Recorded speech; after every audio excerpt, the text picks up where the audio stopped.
Good evening, brothers and sisters.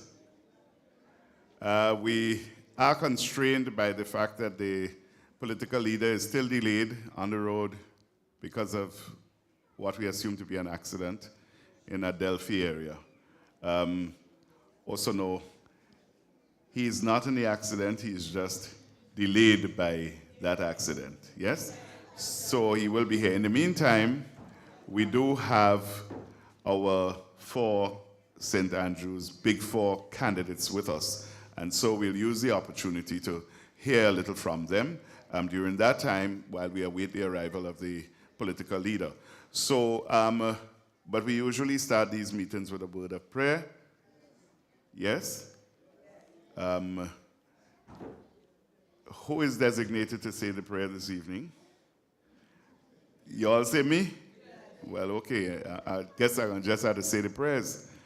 And we'll follow that with the singing of the national anthem. I hope all of you will help. And then we will get into it. So we okay? All right, and to everybody who is viewing online, I know that they probably start to ramp up already. We apologize for the late start, but it couldn't be avoided at this juncture. All right, so let us bow our heads in prayer. Dear God, we come before you at this time, thanking you that we could all be gathered here. Lord, we thank you that we have had our nomination day without incident, that our people behave themselves in a manner befitting of what we expect of good citizens. And so we thank you for that, Lord. And we pray that you will continue to shower your blessings upon this nation, upon all of us, from Petit Martinique through Carriacou into Grenada. Lord, tonight we ask for traveling mercies for PL and all those who are on the way here. We pray, dear God, that whatever happened in Adelphi, that all shall be well with all involved. And Lord, we ask that you help us to conduct this meeting in a manner that is going to be pleasing in your sight. In Jesus' name we pray these things. Amen. And let's stand for the national anthem.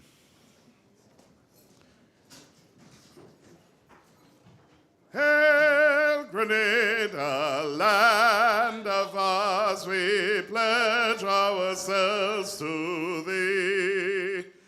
Heads, hearts, and hands in unity to reach our destiny. Ever conscious of God, being proud of our heritage, may we with faith and courage aspire, build, and advance as one people, one family. God bless our nation.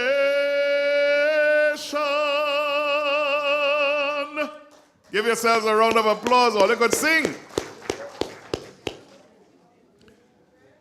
And so, brothers and sisters,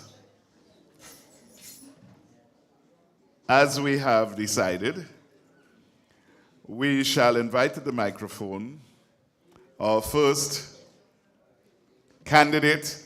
Oh Lord, look, you know, we nominated these people today, you know, let's give that a round of applause, you know. Yeah.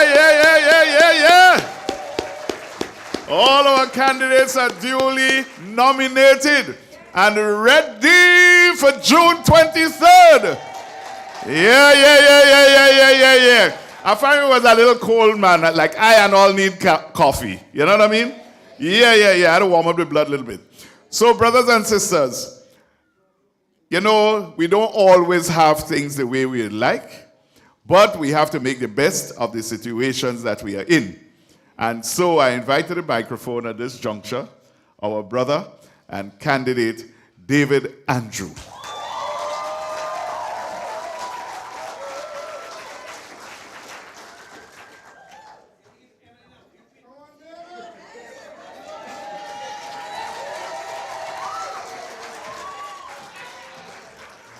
Well, thank you very much, Mr. Chairman. And good evening, everybody. It's good to be with you. Let me first start by thanking you for the confidence that you vested in me to have nominated me to be a candidate to represent the National Democratic Congress in the constituency of St. Andrew Southeast. It's a humbling pleasure for me, and I take it indeed as an honor. Thank you very much. My commitment is to not disappoint you or my constituents.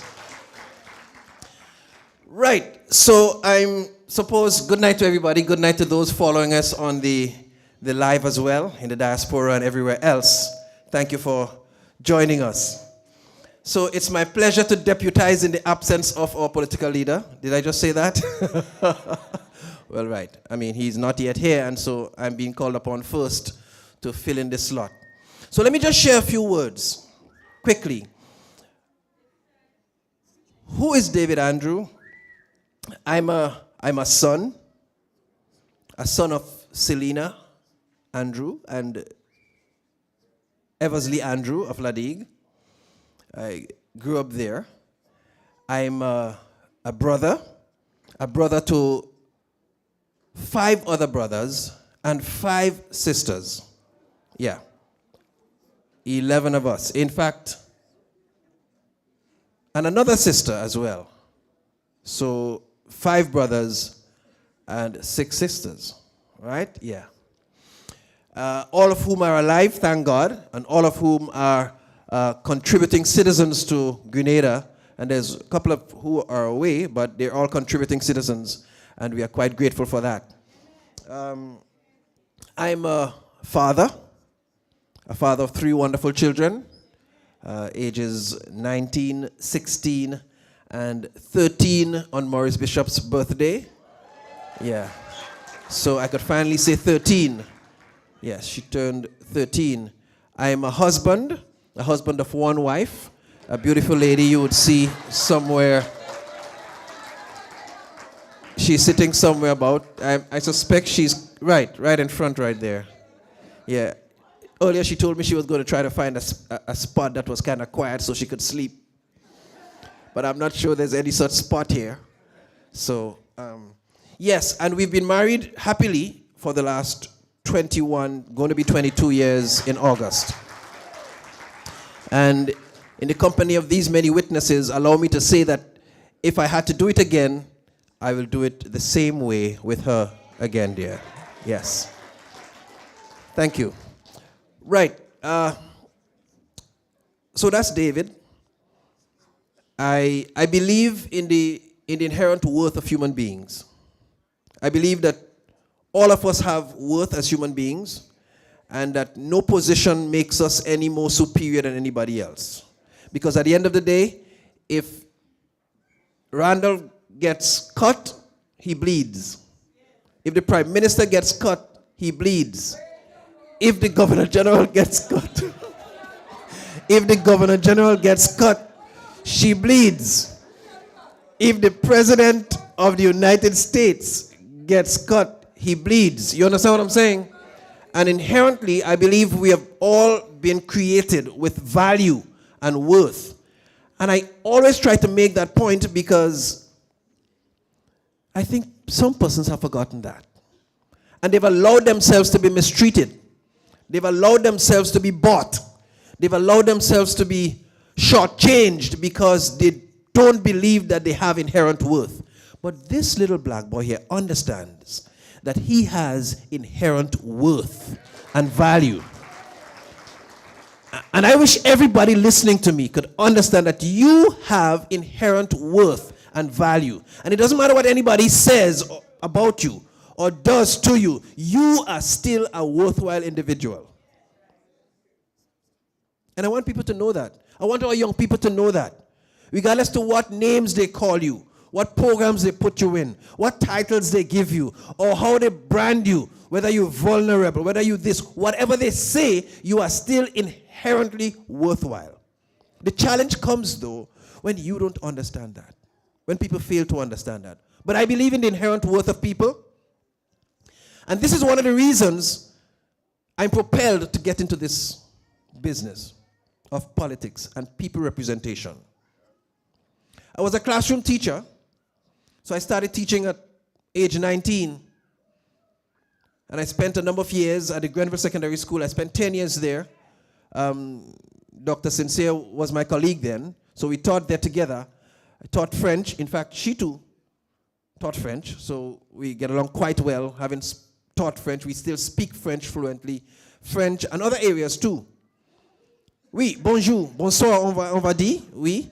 Et si vous voulez, on peut continuer cette discours complètement en français. Oui? Okay, but if you wish, we can continue this discourse completely in French. But for the benefit of those who may not be happy about that, we will probably continue it in English. Right, so spent some time teaching there. And at a certain point in my teaching, I felt the urge. I encountered so many students who had so many challenges that I felt teaching them French, they didn't recognize the value of a foreign language at the time. They couldn't get bogged down by learning history or French or math or science or whatever it was that I was teaching because they had so many struggles. I remember there were students who would call sometimes at 1 a.m. because of issues of sexual harassment. And then I had no training in psychology. I had no training in anything. And I share a very sad experience with you. Sometimes I went to the relevant authorities and things seemed to get worse at that time. And so I felt the need to do more to get persons to use their mental capabilities to overcome challenges, to become stronger, to become more resilient. And that's when I went off after 10 years to study in the area of psychology and counseling. So I went off and did that and got to the master's level. And strange enough, though, I'll tell you a secret. When I made my application to go to study at the time, the then chief education officer said to me, well, it wasn't chief education officer at the time. I think it was, the title was senior education officer. The then senior education officer said to me, we cannot give you study leave with pay. And then I was a qualified teacher with 10 years on broken service. I had done the UE certificate in teacher education. Was a head of department and all. And they said, I can't give you study leave with pay because what you are going to study is not relevant to education. That's what I was told by the then senior education officer. No, I don't think the name would be important. And then I think when I asked, I tried to see if I get scholarships and all of that, and none of that. And so I had to sell my car and take a loan and went off to study. And then I gathered some much needed experience in Trinidad and Tobago, worked as a psychologist, lectured at a university there in areas of psychology, worked with the government in the same area in schools for the Port of Spain district. And then I wrote here and I asked, you said this wasn't important, but the government of Trinidad and Tobago has offered me a position. But what my heart's desire really is to come home and serve in a similar capacity. And then I was mandated to come home immediately. Of course, I couldn't because my son was in school and my wife was completing studies. Right, so I'm being relieved. Ladies and gentlemen, I'm pleased to announce the arrival of the political leader. So let's welcome the political leader, Brother Dickon Mitchell.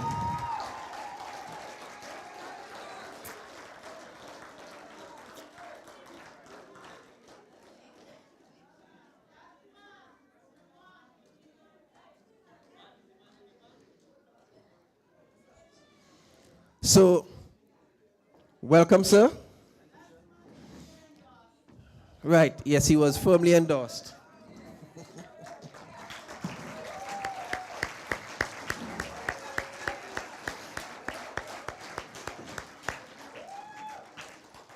So, brothers and sisters, I think let's put 3 dots right there. Dot, dot, dot. To be continued sometime when we have a moment again. Thank you very much for listening. I hand over to the moderator. Have a good evening.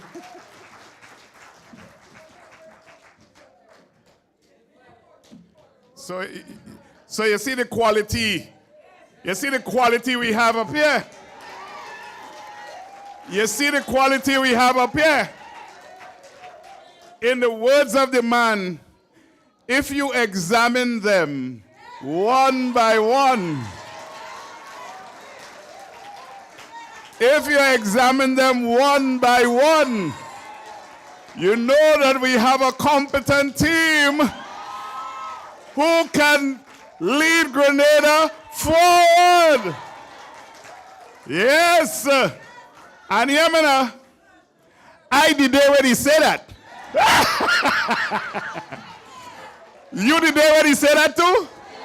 All are we today? Yes, brothers and sisters, we today. We today. We wasn't there for the shrimp farm, but we today when he said that. Brothers and sisters, ladies and gentlemen, we're not gonna stick. No, because we are here for the main event. And that means that we will invite to the microphone the political leader of the National Democratic Congress, Brother Dickon Mitchell.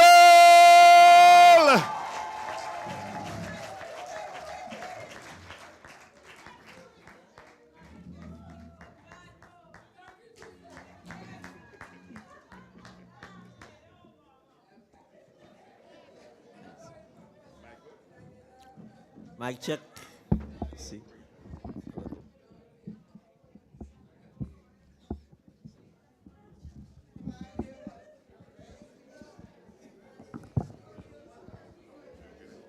Mic check. Yes.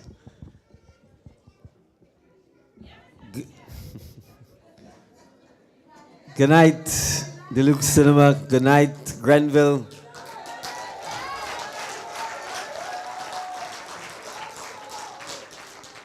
Good night to the listeners, supporters, followers online. Special good night to my colleagues, the Big Four.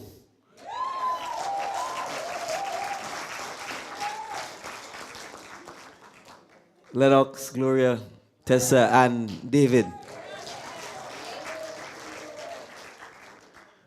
It's a pleasure to be here this evening. First, let me apologize for being late, but I was not involved in one, but there was a motor vehicle accident just before the Adelphi Gap, and we got stuck there for quite a while. And you'd appreciate that there's no actual detour if you don't get to Adelphi, so we had to wait for the traffic to be cleared. I don't think anyone was injured by the looks of it, thankfully. I think just material rather than physical damage. So to those who were involved in the accident, I hope they're okay. And I'm happy to be here, even though I'm delayed.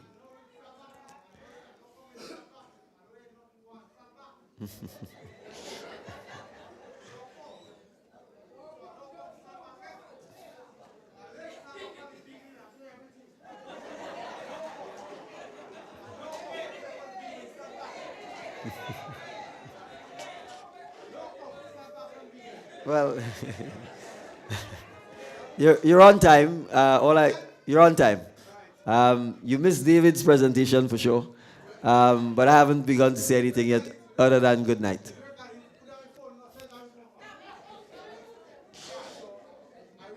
Yes. So we're in St. Andrew, and as we've been doing for the last 4 or 5 Wednesdays, we've been using the Wednesdays to present to the nation the programs and plans that the National Democratic Congress has for Grenada once it takes office on the 24th of June, 2022.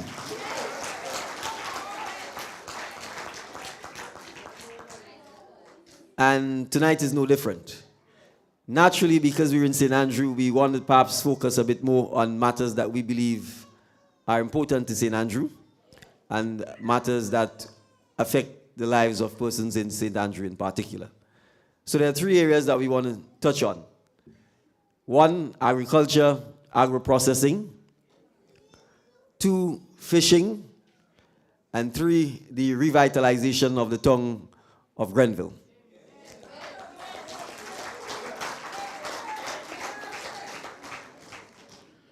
I am going to do a short presentation as we normally do, and then naturally we'll open the floor up to have questions or comments from you.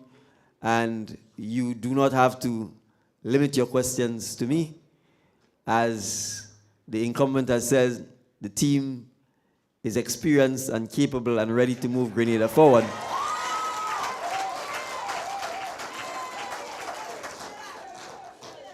And while we may not agree on a lot of things, I certainly agree with him that the team is competent, ready, and able to move Grenada forward. So, permit me to use my glasses tonight. So I am going to do a little bit of reading, and I will perhaps start with the tongue of Grenville first. The National Democratic Congress intends to tackle the sargassum problem that has plagued the east coast of Grenada for the last several years. It affects the tongue of Grenville, it affects most of the east coast. Starting from as low down as Malmont, last adjacent St. David, all the way up. It has become a living nightmare, frankly, for many of our coastal residents. It affects the beaches. It no doubt you have to live with the stench. The residents in Subi's Marquis, and I think all the way into Grenville, you get that stench. Now, if you view life negatively, you will simply perhaps see the sargassum as a problem. But if you view life positively, we know that everything that has been placed on planet Earth is placed there by the Creator. And He gives us the wisdom to find creative ways to use whatever it is that is on planet Earth. So we see the sargassum as an opportunity for us, in fact, to be able to use it to the benefit of Grenada. And so we intend, first of all, to capture the sargassum before it gets to shore. We intend to research, bring into Grenada nets that we can run along the coastline so that we can capture the sargassum before it gets to shore. We can then bring it ashore. We can then store it appropriately, conduct the necessary research on it, and use the findings from the research to create products that would be useful for us. And let me make it clear, there are already other islands within the OECS that has been exporting the sargassum to European countries. So we have an asset which is simply lying along our coastline, and we have not been utilizing it. We are satisfied that we have enough scientists, that we have enough researchers within Grenada, the OECS, and the wider Caribbean who will be able to help us address this problem. And so we do not intend to allow our citizens in Subi's, Marquis, Grenville, and the coastal areas of St. David and St. George's to simply have to continue to live with the stench of the sargassum when it gets to shore and when the sun starts shining on it, which to a large extent is what creates the scent by the gases being released from the sargassum. So we intend to address this matter and address it in a way that will in fact create economic activities for St. Andrew and St. David. So we want to assure you that we will not simply allow this problem to go unchecked. And I think even some of our farmers in the past have, to some extent, begun using the sargassum as fertilizer. But in fact, there is very little support being provided by the Ministry of Agriculture or any other research department or group within the government. And so that is something we intend to tackle.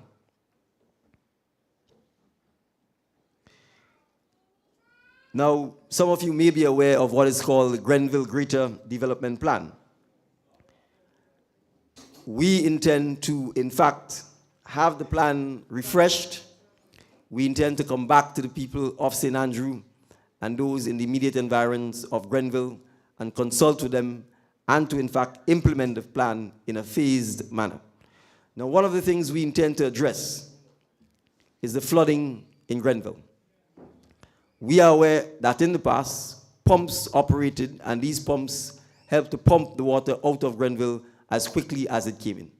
We intend to revert to that system by recommissioning the pumps, buying new ones if necessary, and having them implemented permanently so that we can quickly pump the water out of Grenville, and Grenville does not have to flood or keep flooding every single time there is a 5 or 10-minute shower. And I'm sure that there's some of you in the audience who are quite familiar with that historic system that once existed.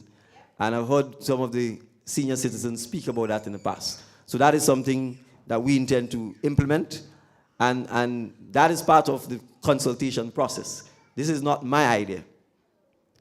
These are ideas coming from the citizens of Grenville that we've been consulting with over the last several weeks and months, so that we know that these are things which once existed and which once helped to preserve the infrastructure in Grenville, and we certainly intend to revert to it.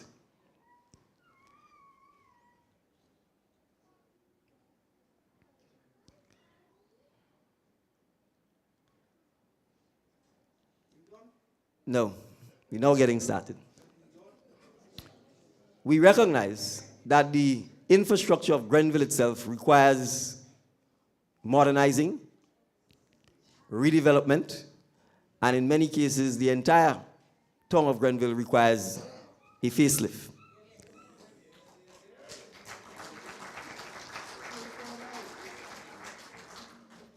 But we also recognize that many, if not most, of the buildings in Grenville are owned by private persons. And so we recognize that there must be greater consultation and greater public-private partnership between the government and the business people and residents of Grenville. And so we intend to consult with them to embark upon a modern urbanization of Grenville. That will include things like granting concessions to the business persons to in fact engage in the refurbishment and improving the facade of all of the buildings in Grenville, including giving concessions to encourage the painting and maintenance of the buildings and providing better amenities throughout the length and breadth of Grenville. We are talking from basic things like actually having proper sidewalks, actually having proper garbage bins throughout the length and breadth of Grenville so that when you are walking, you actually have a place to throw your garbage, facilitating green spaces so that our senior citizens and our kids can in fact find benches and parks to sit on, to read, the reopening of the Grenville Public Library.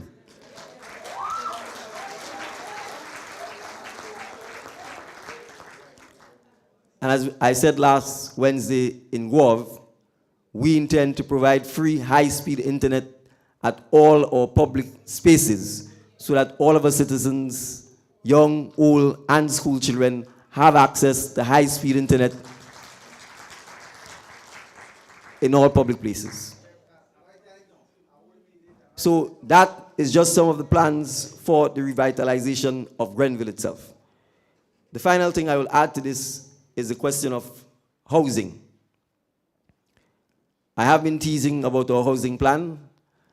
The intent is to make a full-fledged Wednesday announcement about it in the not-too-distant future. But I will say this. If you walk the length and breadth of Grenada, as we have been doing, you will admit that many, many of our citizens live in less than desirable housing conditions. Frankly, many of our citizens live in terrible housing conditions. And the reality is that there has been no plan, no attempt at a housing plan for Grenada since 1983. And so we recognize, as part of the urbanization and revitalization of Grenville and the greater St. Andrews area, housing is going to have to play a major role in that. And we are not just talking about new housing, but we are also talking about refurbishing existing housing for our citizens, particularly our senior citizens who may not be able to do so on their own. Right. So I mention it because I know it's a critical need, and when we do roll out what the housing plan is, it certainly will apply significantly to St. Andrew as well. The second issue is that of fishing. We intend to construct jetties and essential facilities, including lockers, storage, and ice facilities, to the individual fishing villages throughout the length and breadth of St. Andrew. We know for sure that there are none in Subies. There are none in Marquis. There's no jetty, there's no storage facilities, there are no ice facilities. But crucially, nowhere in Grenada is there any fish processing facility.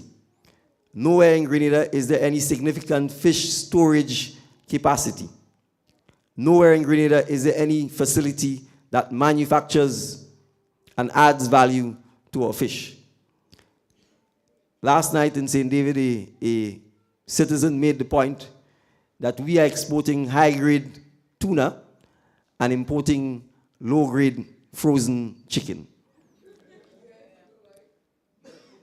And the reality is we're doing so because we, as a nation, have not invested in any fish processing plant or in any fish agro-processing plant.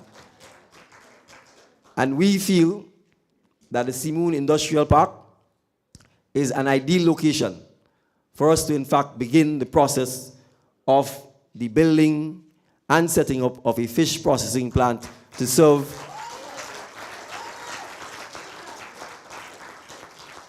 the needs of all of the fishermen, fisherfolk, and the citizens of St. Andrew, and by extension, the citizens of Grenada. So we will be pursuing this vigorously. We believe that once given the appropriate incentives, the appropriate motivation and encouragement, that our private sector, including our fishermen themselves, will see the need to take part in this venture. And I just want to make it clear, when we propose these things, we are not saying that all of it will be done by the government. Many of it, in fact, would require private sector involvement, sometimes exclusively. But as the government, our job, in fact, is to provide the enabling environment, the support, and the encouragement to ensure that it is done, particularly by our Grenadian citizens. So let's talk about agriculture.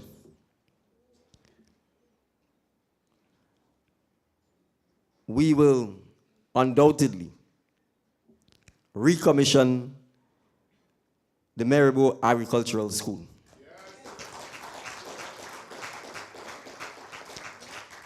We believe we've lost the opportunity to, in fact, make the Maribor Agricultural School the University of Agriculture in Grenada, the OECS, and by extension, the Caribbean. And so we intend to vigorously pursue this, to make the necessary investment in the school, and to link that to our education system throughout the length and breadth of Grenada. Agricultural science, the teaching of modern farming techniques, and the educating of our young population to know that agriculture is a business, that farming is a dignified, respectable, and lucrative profession, can only happen if we make agricultural science mandatory in all of our schools, particularly at primary and secondary school level. And when we link this to the University of Agriculture in Maribor, we believe that not just Grenadians, but students from outside of Grenada and from the wider OCS territory will in fact be flocking to attend the Maribor School, because we would ensure that it becomes a first-class agricultural research, development, and implementation school for agriculture and or food processing in Grenada. So this is one of the key things that we will pursue, and pursue vigorously. Because if we don't define what kind of society we are going to become, if we don't accept that as a small nation we simply cannot continue importing 95% of everything we consume, then it is just a matter of time before we become poorer and poorer. Because the reality is we have absolutely no control over the cost of imported food. And if we need a more clear example of that, I think we've just heard about the price increase announced by ADM Caribbean Agro Industries. The reality is, and this is the reality, and we need to speak the truth, despite the ranting and ravings of the Minister of Trade, that he's dispatching a letter to the company about the fact that the increase is not good for everyone. And I agree, the increase is not desirable. The fact is, it is a private company. And unless our government intends to absorb the cost of the increase itself, the government would be virtually powerless to stop the increase. And the fundamental reason for that is that we are importing wheat, and we do not produce wheat. Wheat is produced by few countries, and two of them are fighting a war right now, Russia and Ukraine. And we were told and warned that once this war occurred, it would have significant negative consequences for things like the supply as well as the cost of wheat. And you know we like flour. And we have flour in almost everything that we use. So the reality is, that is a clear example of how the cost of living will continue to increase while our purchasing power remains the same, because we are pursuing economic policies that allow us to import all of our food. And it means we have to accept that reality and re-educate ourselves and change our tastes as well to things that we can produce. Cassava, for example, is a very healthy substitute to wheat. And so the reality is, we need the Maribor Agricultural School or University to help us develop alternative crops, alternative produce, so that we can lessen the dependence on imported food, particularly things like wheat. Because the reality is, this war in Ukraine could go on for 10 years. It can go on for 15 years. When I studied European history, they used to have wars called the 100-Year Wars. That's the reality. I think you saw the war in Afghanistan went on for 20 years. So the truth is, there is no suggestion that the cost of wheat or the availability of wheat is somehow going to go back to pre-war days anytime soon. And we need to recognize that. And that is why agriculture and investing in agriculture and investing in our food security is absolutely critical. So when we talk about the need for us to have an agricultural university, it is so that we can rechannel our approach to our own development and look more internally to Grenada rather than externally. Coupled with this, we must make the Seamoon Industrial Park, in addition to fish processing, the agro-processing hub of St. Andrew.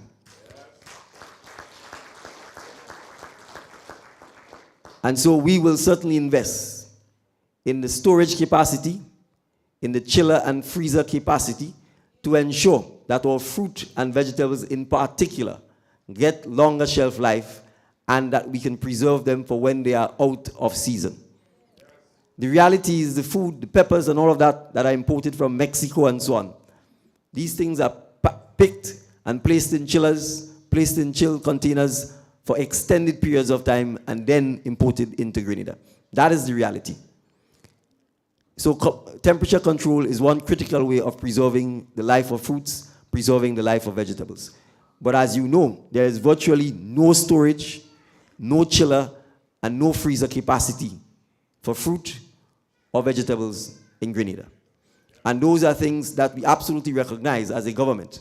Assistance must be provided to our farmers in those areas, so to in fact encourage them to in fact expand their fruit, vegetable, and produce cultivation, having the assurance that it will be bought because you will allow for the storage of those items, particularly in the off-season. And we must recognize that in the current construct, sometimes fruits and vegetables are available in abundance. I'm not going to speak about fruit because I think if you just drive all throughout Grenada, you can see the mangoes falling left, right, and center on our roadways, sometimes damaging our vehicles and breaking our windscreens, because there is no systematic attempt to collect, store, pulp, or freeze our fruit. And that's clear. So it requires, in my view, both government and private partnership to allow those things to happen. Because even if a private person wanted to go about collecting the mangoes right now, the likelihood that they would have any storage space or chiller space or freezer space is next to nil. And the kind of capacity you would need, you would probably require a place like the Seamoons Industrial Park to be able to do it. And they call it industrial park, and that is what it was meant to have, actual industry. And so we need to make sure that both Seamoon and Frequente in St. George are in fact used for those purposes.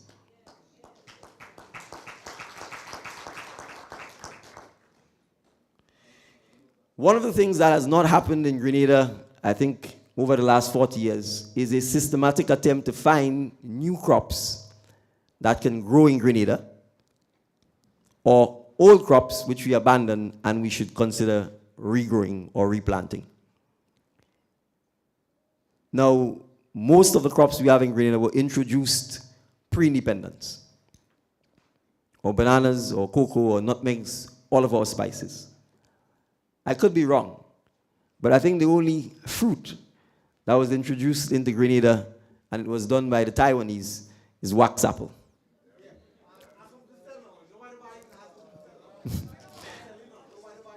But there has been no attempt to find alternative crops or produce or vegetables which could grow in Grenada on a commercial scale. And therefore, we know it's imperative to invest in finding other crops that can be grown in Grenada and that can be sold on a commercial and particularly on an export market. And so we intend to research, for example, the growing of coffee, because we know coffee once grew in Grenada.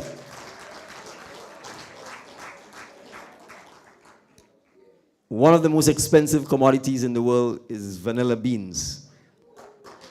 And we certainly intend to pursue as well the possibility of introducing and growing on a large scale vanilla beans in Grenada.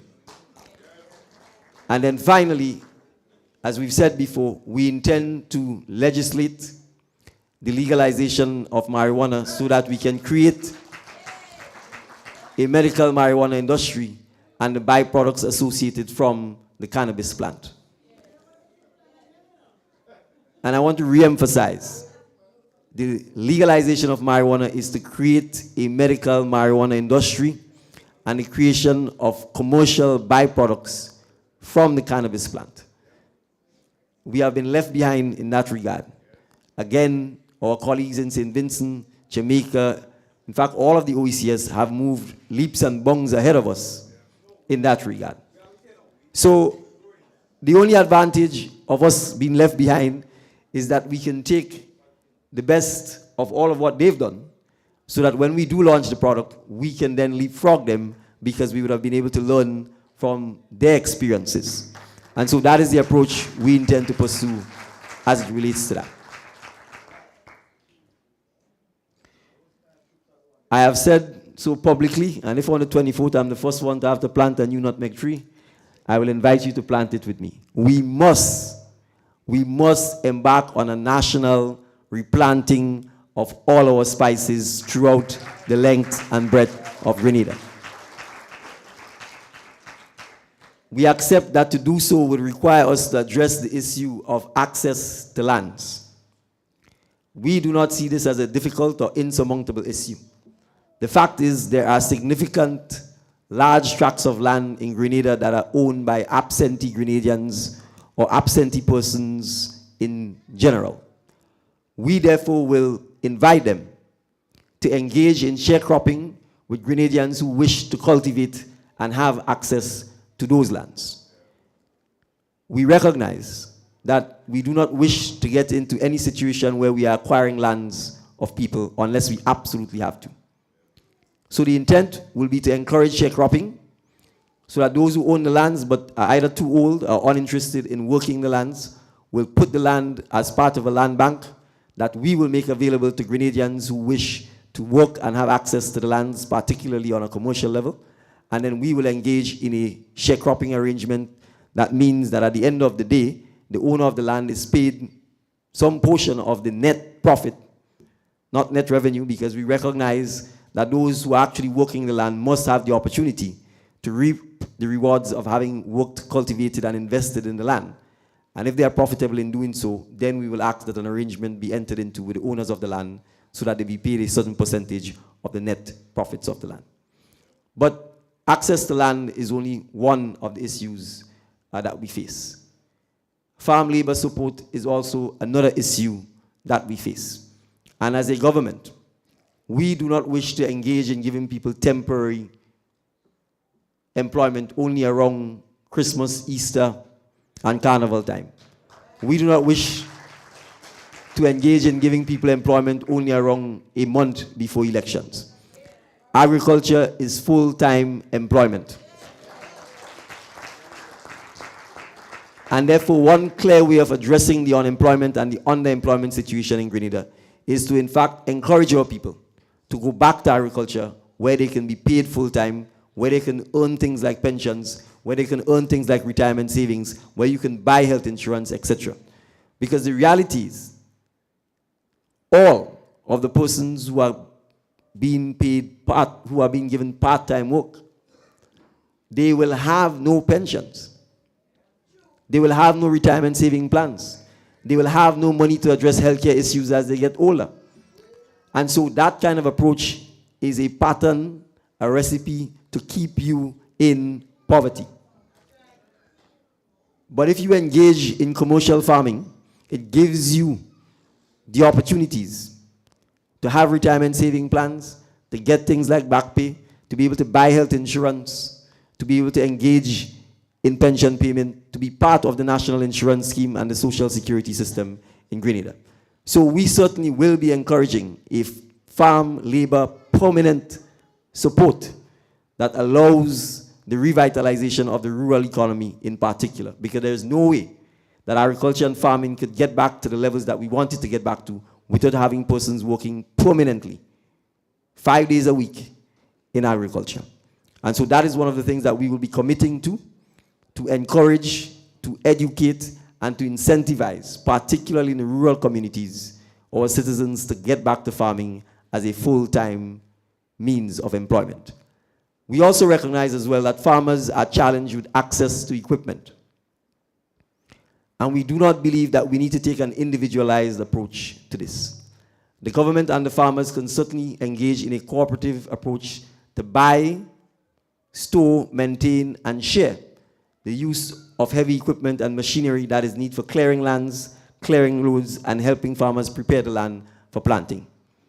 So whether it's from sharing vehicles, to sharing water pumps, to sharing tractors and plows, we will embark upon a national farm equipment support program that will allow all our farmers throughout the length and breadth of Grenada to have access to farm equipment.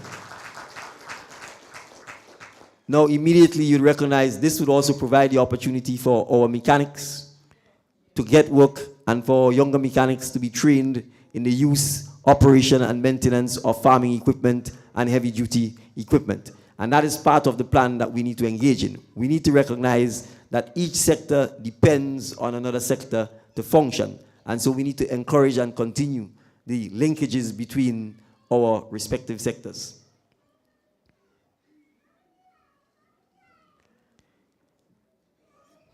Wherever I've gone, nutmeg and cocoa farmers have said to me, and I will disclose that I once served on the Grenada Cooperative Nutmeg Association board, that we need to own the assets of the GCNA and the assets of the GCA. And under National Democratic Congress administration, we commit to the farmers to ensure that these two statutory bodies are converted into proper and full-time cooperatives that are owned by the nutmeg farmers and owned by the cocoa farmers. There should be no doubt that all of the wealth, all of the assets of these institutions were created by the farmers, by their hard work, by their produce, and by the sale of their produce outside of Grenada. And we must recall that in both instances, this has happened because the law legislated a monopoly by saying, in the case of both GCNA and GCA, that if you want to export nutmegs, you can't do so unless you sell to those entities. So if you are forced to sell nutmegs to those entities who then export it, it should automatically follow that all of the wealth that those entities have been able to amass or create over the several decades should belong to the farmers. And so we think the time has come to once and for all end that doubt and to ensure that these two entities become full-time cooperatives owned by its members, and that they should at least have a paper acknowledgement that they are in fact the equity owners of the GCNA and the GCA.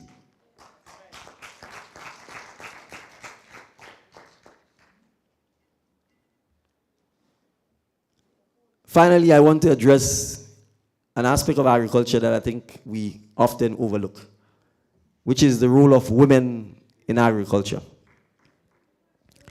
Women play a significant role in the farming community. Yet still, oftentimes they are not acknowledged and they are not supported. And under the National Democratic Congress, I want to pledge to our female farmers and agricultural workers in particular that you have our commitment and support to ensure that you are given the incentives, the encouragement, and the tools to continue with agriculture, to continue in farming. And so for those of you who are engaged in agriculture, we particularly want to hear from you about your experiences and your challenges and what are the things that we can do to help specifically address and improve the conditions and the benefits for female farmers and agricultural workers.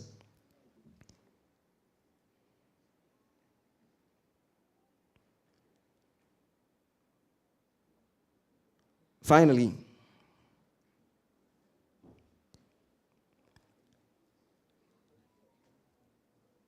we recognize that the Marketing and National Importing Board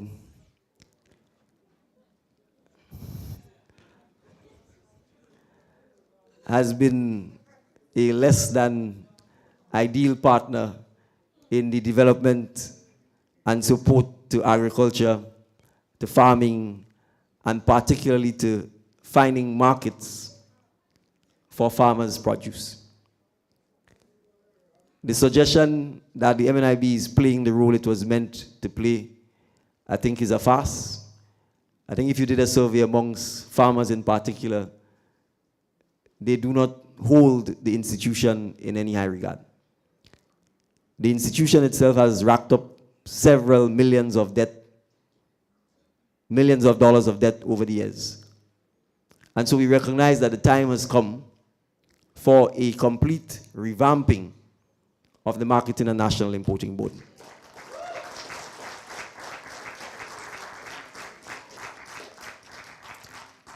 And so under National Democratic Congress administration, the Marketing and National Importing Board can't be a retailer competing with supermarkets. The role of the National Marketing and Importing Board, first and foremost, is to help our farmers find markets for their produce. And that should be its primary purpose. And if it can't fulfill that purpose, then there is no point in having a Marketing and National Importing Board. So the reality is that we intend to seriously look at revamping MNIB so that it goes back to the core function. And that core function is helping our farmers find markets within Grenada and outside of Grenada for its produce. And when I say that, let me give an example. It really should be the role of the Marketing and National Importing Board to get our farmers' produce to all of our hotels on a sustained and sustainable basis. A farmer should not have to spend the time in the land, and after having spent the time in the land, have to still drive around on a truck or sit on the side of the road to try and get someone to buy its produce. If we have a national entity that says marketing of our produce is part of its mandate, then that is what it should be doing.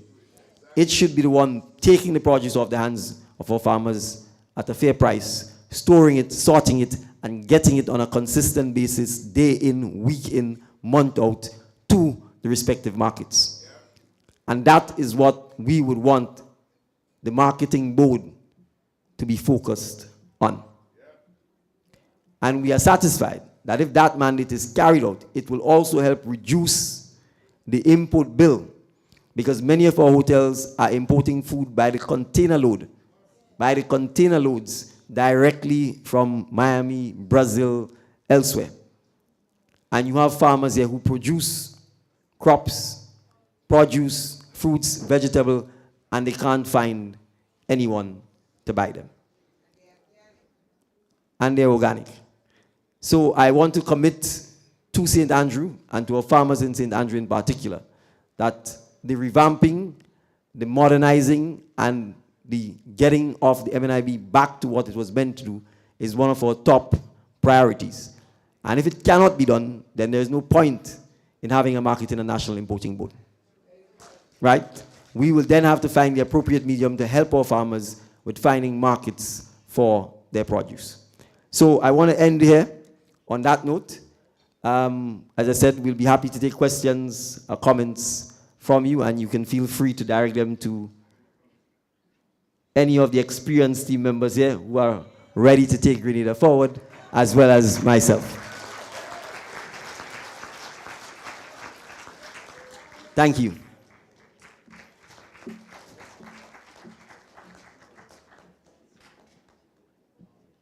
So this microphone is working and is willing to accept your questions.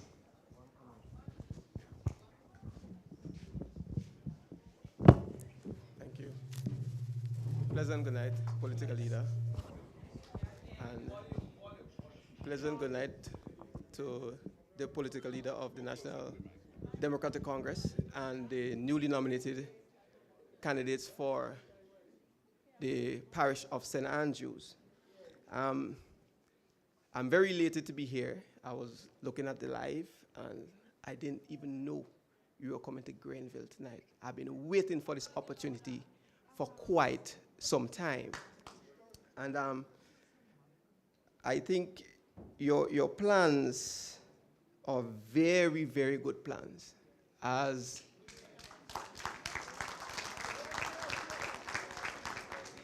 a quote from Napoleon Hill says, a fool with a plan is much better off than a genius without a plan.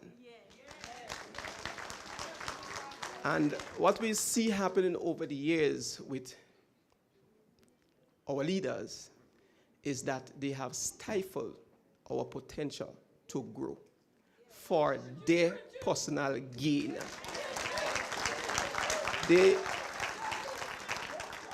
have exploited the Grenadian people for their wealth.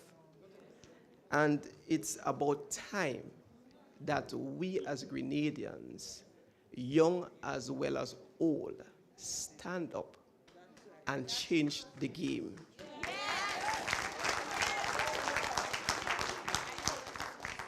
As a former public servant, I've since moved on to small business entrepreneurship. And I am plagued with struggles, but it's a part of the game. I'm cool with that. But I want to stress on something that I have a list on my phone And most of them, you hit the nail on the head. I'm looking on, as a young man, I'm looking at society and see where we are going. But I want to stress on policies that the government craft to ensure that businesses grow or businesses fail.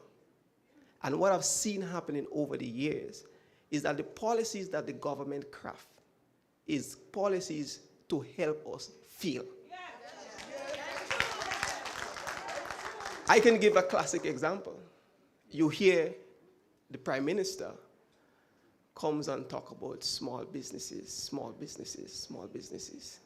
and how much money is allocated for small businesses. But when you check the criteria to get the loan for the small business, he's basically saying you're not worth it. And people here in Grenada with brilliant ideas, willing to make things work.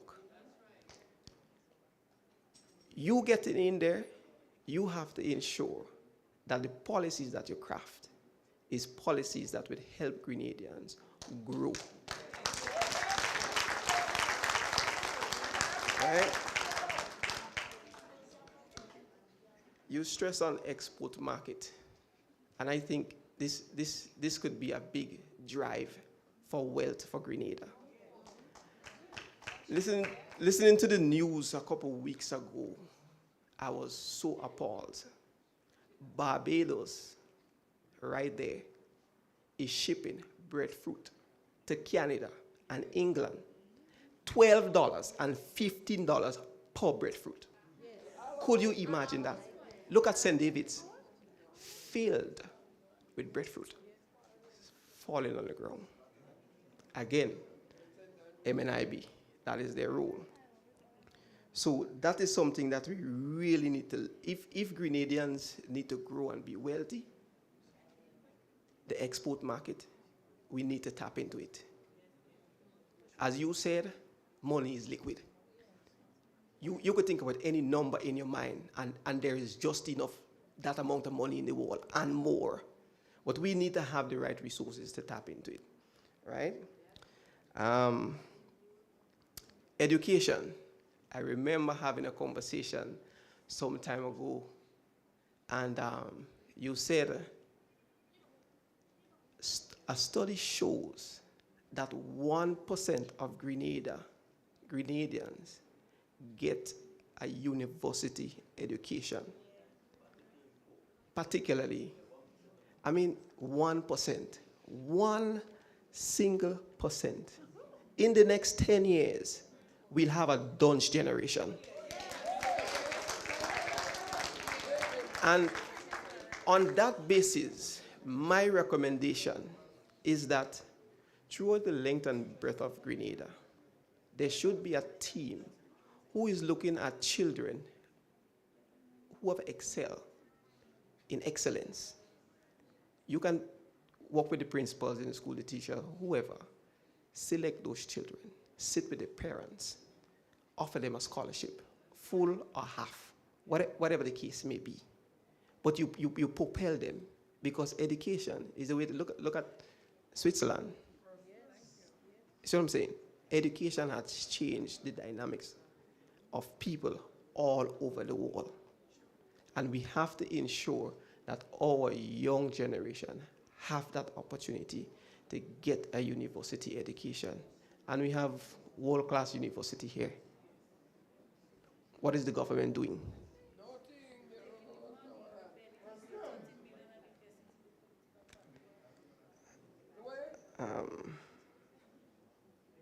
Last but not least, two things. Private partnership with the government. And I think it's going to be a more tedious task if the government, your government, decide to take on everything by yourself. See these people here? Resources. Your resources right here. All of us. 110,000 strong. Yeah? In Trinidad, what I understand the government does is that they partner with private businessmen. They select astute businessmen and say, here, you in charge of this, you in charge of this, you in charge of this. And the government facilitate, whether by concession, whatever the case is, to ensure that these people develop the businesses that would create sustainability for the people. And we ain't talking about 2 fortnights a year. Yeah, I mean, 52 weeks in the year. You're getting a work for 2 weeks. What about the 48? And we Grenadians, mind you, we Grenadians, we content with wasting our lives. Forgive me, but you know what I mean. Yeah? We cannot, God has made us to achieve all that we can. Trees grow all the way up, send its roots all the way down. No less for humans. We should excel beyond boundaries. Yeah? Last thing, and this is for Grenadians. You have brilliant ideas, and we welcome that. But that is you having the brilliant idea.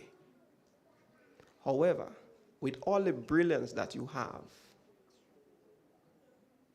if the people mindset, I'm talking to the mindset now, the Grenadian people, not you.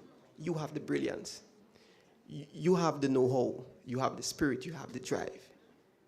But with all that brilliance, if the people mindset is not on par with what you vision for Grenada, we will fail. We will fail. For more than 28 years, we have been cultured in a mindset.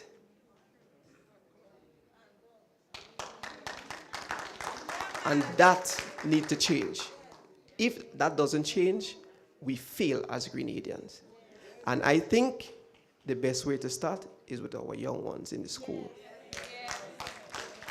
The next generation of Grenadians should be like the generations of old, Maurice Bishop, people who know to walk and be industrious and make something of themselves. We can't just sit down and waste. So we need to change the mindset. Because I'm telling you, I know it. The Grenadian mindset, people, we need to change the mindset of how we think, how the way we see things. Or else, all this brilliance you talk will make no sense for most of us. Thank you very much.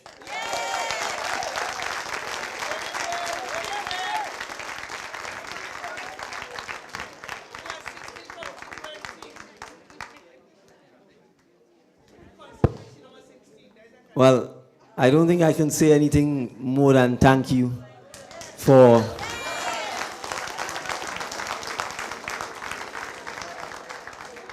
your wonderful contribution. But I want to say this. The ideas are not mine, you know. The ideas are the ideas of Grenadians. When I get up on a podium and I'm saying something, I'm not saying something that I dreamt of. It is something that some Grenadian has either written, done, or have spoken to me about in terms of what we need to tackle. But I want to say this. Change might be difficult, but oftentimes when it happens, it's like an avalanche. And the reality is, we know that there is no prosperous society in the world where people don't work. And work on a consistent and permanent basis.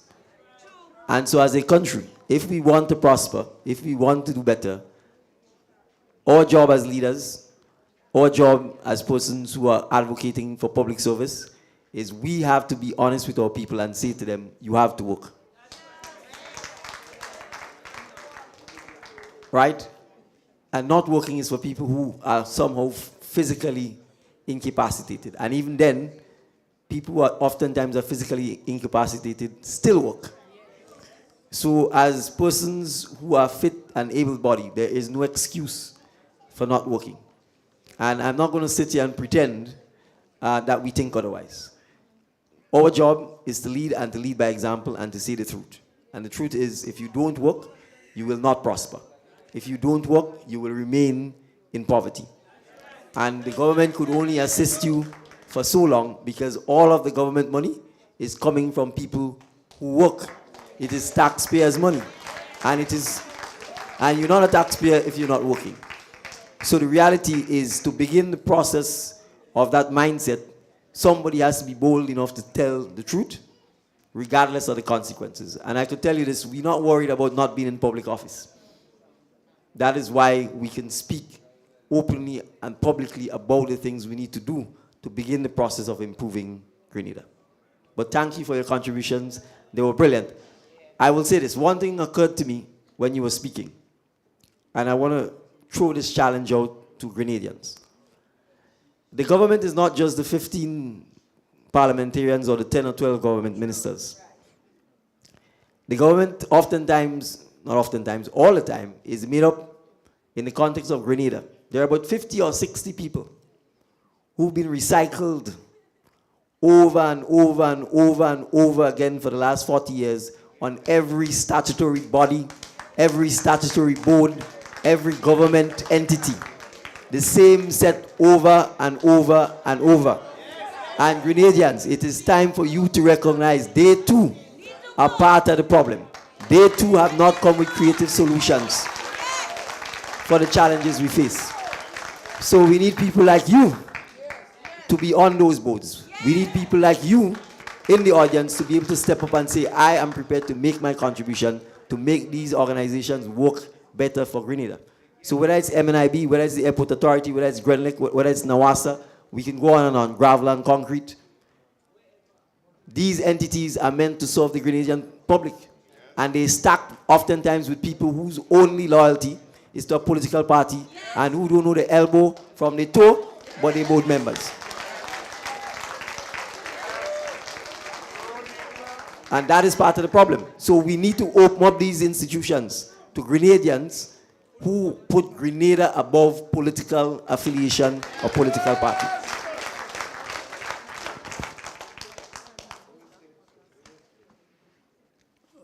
Good night, Mr. Chairman. I realize you, okay, yeah, I'm a 6-footer, so that's good adjustment. Yeah, good night to the political leader, Mr. Dickon Mitchell, and the Big Four. You know, I speak tonight on behalf of the farming fraternity, right? And these are some, I mean, agriculture is something dear to my heart. I remembered, you know, while I was going to PBC, the political leader, which was my teacher, so I passed history under him, I passed POB under him. So hence the reason, why, you know, my approach towards life is very business-oriented. A lot of the principles that I apply today is which I learned from Mr. Mitchell, which is a political leader, okay? So let me tell you this. If there are any farmers in the building here, I remember while I was going to PBC, there was this stigma attached to agriculture. And this is something some of the psychologists and, you know, those people who surround that, education and so, it's going to be a struggle to change the mindset of people. But I graduated from PBC with that distinction in agricultural science.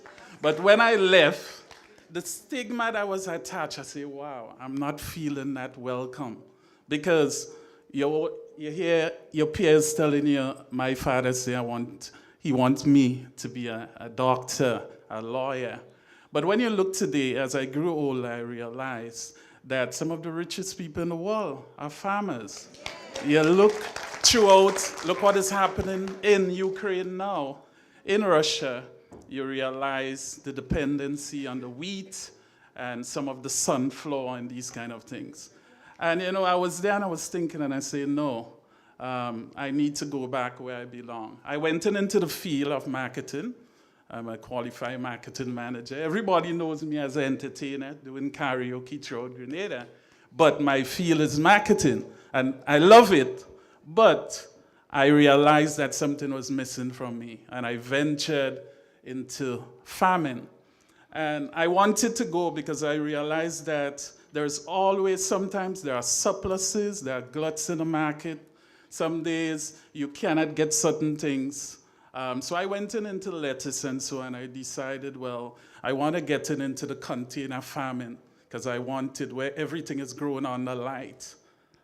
Where my property is, I'm just about 10 feet from the road. The three-phase current passed right in front of my house. But yet, when I asked for the quotation to get the three-phase current, it was $17,000 something just to get the three-phase current, because that container is working with like 160 kilowatts per day. So, Mr. Mitchell and your team, you know, as we speak on agriculture, these are some of the ways. It might be difficult to get young people to go back into the fork and the hoe, but there are different ways to get people involved in agriculture as a business. So I challenged myself. A little frustration came on, to be honest with you, but I challenged myself and I said, you know, I'm going to use the resources that I have. And I became an upcycler, where I started using some of the crates from the Grenada breweries and so. And I started doing my beds and started growing lettuce and so. And I reached a stage right now where when I get up in the morning to water, I just have to press a button. So the next stage that I want to reach at is that while I'm here in the meeting, I should be able to use an app to put on my water to water my plants now. Okay? So one of the questions that I really, and my reason for asking this question to the political leader, well, I mean, while we were in school, you know, he was a very strict teacher, so, you know, you would ask questions, he would answer them. Sometimes he would ask questions to you because he believes that you have the answer. So this is not someone that I now know, but I understand his personality very well. The world food crisis, the war in Ukraine, would have had so many negative impact and small economies like ours, right? And there's an acronym that is used, that's how I remember it, it's AA-US, which would actually tell you whether you are under the umbrella of food security. And AA-US, what it basically means is the food that we are growing, is it available to the people around us? Is there accessibility to it? Can they utilize it? And is it sustainable? And this is something that worried me. So I'm saying, wow, in a time like now, an era like this, food shortages, problems in the world, how are we going to face as a small economy 110,000? And we were not preparing ourselves for food security. You look at the CARICOM import bill, $6 billion US, right? This is what the CARICOM Secretariat said. So they have a plan that by 2025, they want to reduce that bill by 25%. So the first question I want to ask my former teacher and political leader, what are your plans to tackle the food security issues that many countries are worried about presently? I just want to give you the second question, and they say great minds think alike. The Marketing and National Importing Board, I believe, when you look around to the example, when you do things like perishable, things like lettuce and so, you have a lot of spoilage. Maybe you call one of those supermarkets, we can't take you this week, and a lot of things are spoiled. So I believe the Marketing Importing Board, they should have cabins, they should have machines that would be able to spin some of the moisture from some of these produce so you have a longer shelf life, all right? So farmers don't have to worry, even though you cannot, yes, they should be able to sell to the hotels and so, but you should have a good storage facility that even if, when that is done, the farmer sells the stuff for $100, whether you want 10% of it, that is okay. But I believe that the Marketing and National Importing Board, they should not be competing with retailers selling roti and lunches during the day. That should not be happening. So these are some of the areas that really bleeds me, because I love farming. People don't see me as a farmer, but I'm a serious farmer. I love it, and it's something that I do with passion. So my question, second question, what are your plans to help farmers secure the sales of their produce as it's expected by the Marketing and National Importing Board? Okay? So this question goes out to my former teacher and political leader. Yeah?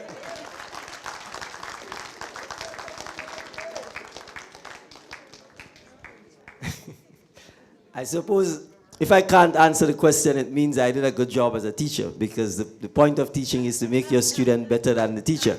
So if I can't answer the questions tonight, then it simply meant I was a good teacher and you're now a better student. But Penny, let me first talk about the Marketing and National Importing Board. I actually witnessed firsthand the Marketing and National Importing Board destroying a Grenadian businessman. There are things here that I don't even think the general public understands. The Marketing and National Importing Board, for example, was granted monopoly status on importing things like rice into Grenada, monopoly status on importing sugar into Grenada. And if you know Grenadians, you know they like rice and they like sugar. And even with those monopolies, the Marketing and National Importing Board still was bankrupt, still was not able to meet its commitments when they failed you. And as part of the process of being given that monopoly to import rice, they bankrupted the business of Mr. Jack Sampson, the Grenada rice mill, because they got a monopoly to import rice and had no capacity to store or mill rice, and had to go back to him to store or mill the rice, and then they always had cash flow issues, and essentially they put him out of business. So I'm saying this as to tell you how far off track, in my mind, the Marketing and National Importing Board has gotten. I have a difficulty in understanding why it has a monopoly on importing rice and sugar. I don't understand those things, or why it was granted a monopoly in the first place. But when it comes to the farmers and the farming, our concept of what the Marketing and National Importing Board should really be doing is, one, actually identifying what products people are actually buying, what products the hotels need, what products the supermarket needs, the times when they need these, and relaying back that information to farmers so that farmers can in fact plant and supply to suit those needs. That is critical, because we have to accept that a lot of our farmers, at least traditionally, sometimes just simply plant because they've been planting, or they continue planting the same crops without having the ability or the expertise to ascertain whether or not that is what the market wants. So you have to have someone who's actually constantly doing market research to say, look, people's tastes are changing, or people are buying less and less of X product, but they want more and more of Y, and therefore you should be supplying more and more of Y. So farmers need help in those areas. That's one, and that's one area where, in my view, the Marketing Board, I don't want to call it importing, the Marketing Board should be focusing on.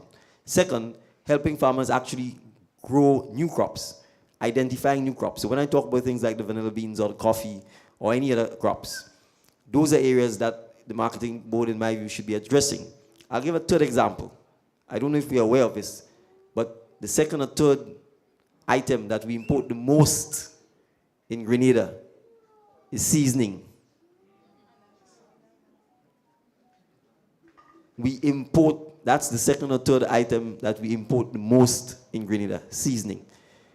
And I'm sure if you pay attention to the supermarket shelves, you'd see the amount of Badia products that are lining all of the supermarket shelves. They're just seasoning. They're dried seasonings. Dried, preserved, put in fancy packaging, and sent back to us. That, to me, is where things like the Marketing and National Importing Board should come in. Because what you want is to have the support services to help our farmers with things like drying or seasoning, packaging them, and selling them. And obviously, you have to move past selling them in a little plastic bag with labeling that as soon as moisture gets on it, it's discolored and you can't read what's required. So those are some of the areas where, to me, the Marketing and National Importing Board could help. But as a government as well, there has to be a government policy that backs those things. Because if you have an open-ended situation, I appreciate there's a WTO and all those things, but at the end of the day, all of the wealthy countries subsidize and protect their farmers because food security is their #1 priority. America does it, China does it, all of the European countries do it. They find all kinds of ways to prevent you from bringing things into the country, whether it's questions about whether it's GMO modified or whether it's organic or whether it meets health and safety standards. We can find the same reasons, frankly, to prevent some of those things from coming into Grenada. But before we do that, we have to be able to have the ability to supply it. Because at the end of the day, we are all consumers. And if you want seasoning and you can't find it on the shelf, then people, the supermarkets will eventually clamor to be allowed to bring those things in. But to me, those are some of the areas where the marketing board should be assisting with. And those are some of the areas where we intend to make sure that if it's not the marketing board, but it's some other arm of the Ministry of Agriculture, helps our farmers with issues like that. And then to your point about storage, about the use of technology, and I guess probably putting it this way, making agriculture sexy. Agriculture doesn't mean a dirty person with mud and sand and stuff all over them.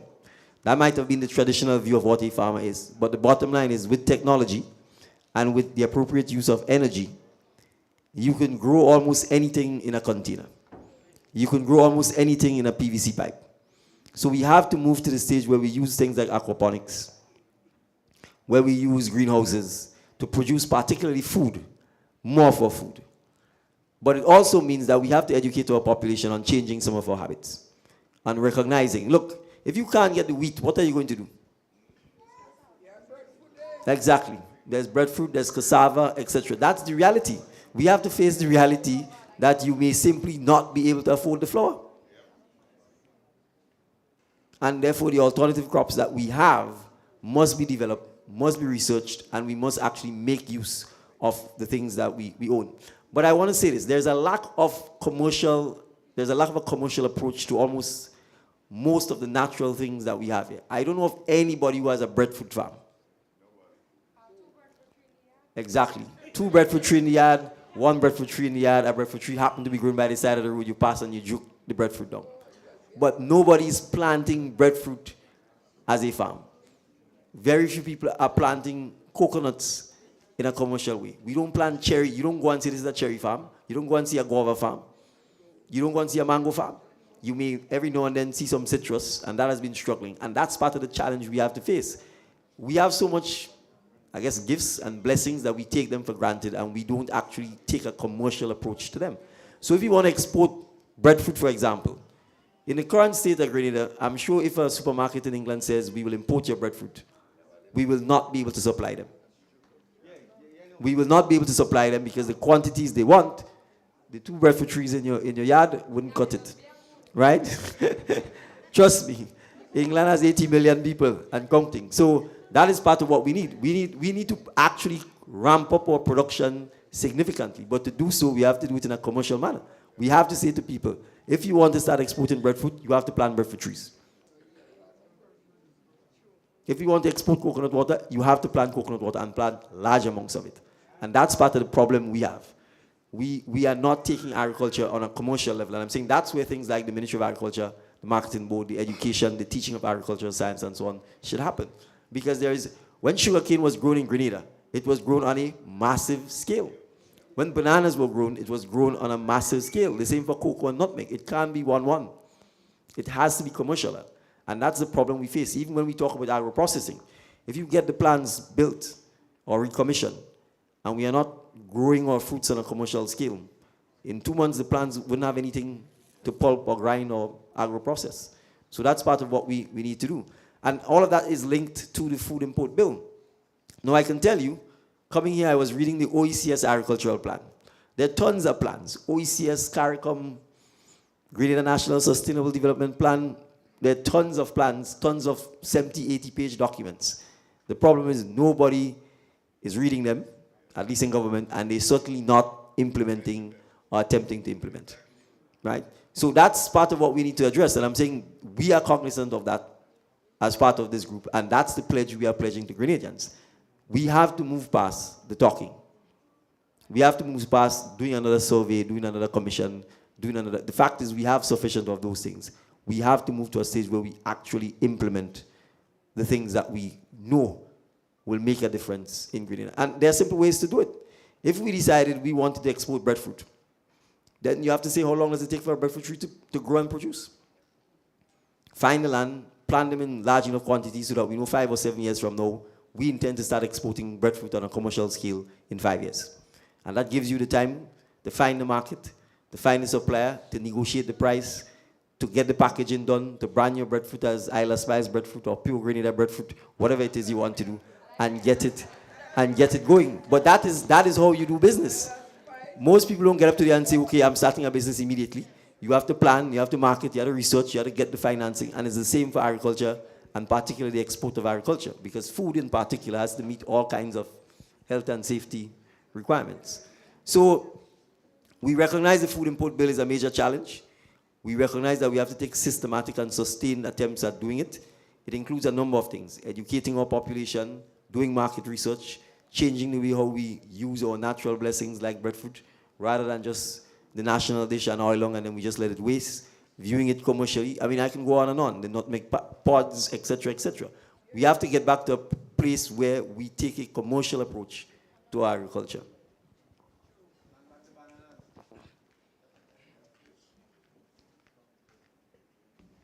It's okay, leave it like that. It's okay. Good night to everyone. Before I ask my questions, I'm just going to say that I'm not standing here in capacity of a journalist, but as a resident of the area. Okay? Right. So I have a couple of questions. This is the first time I've actually taken the time to listen to you and the Big Four.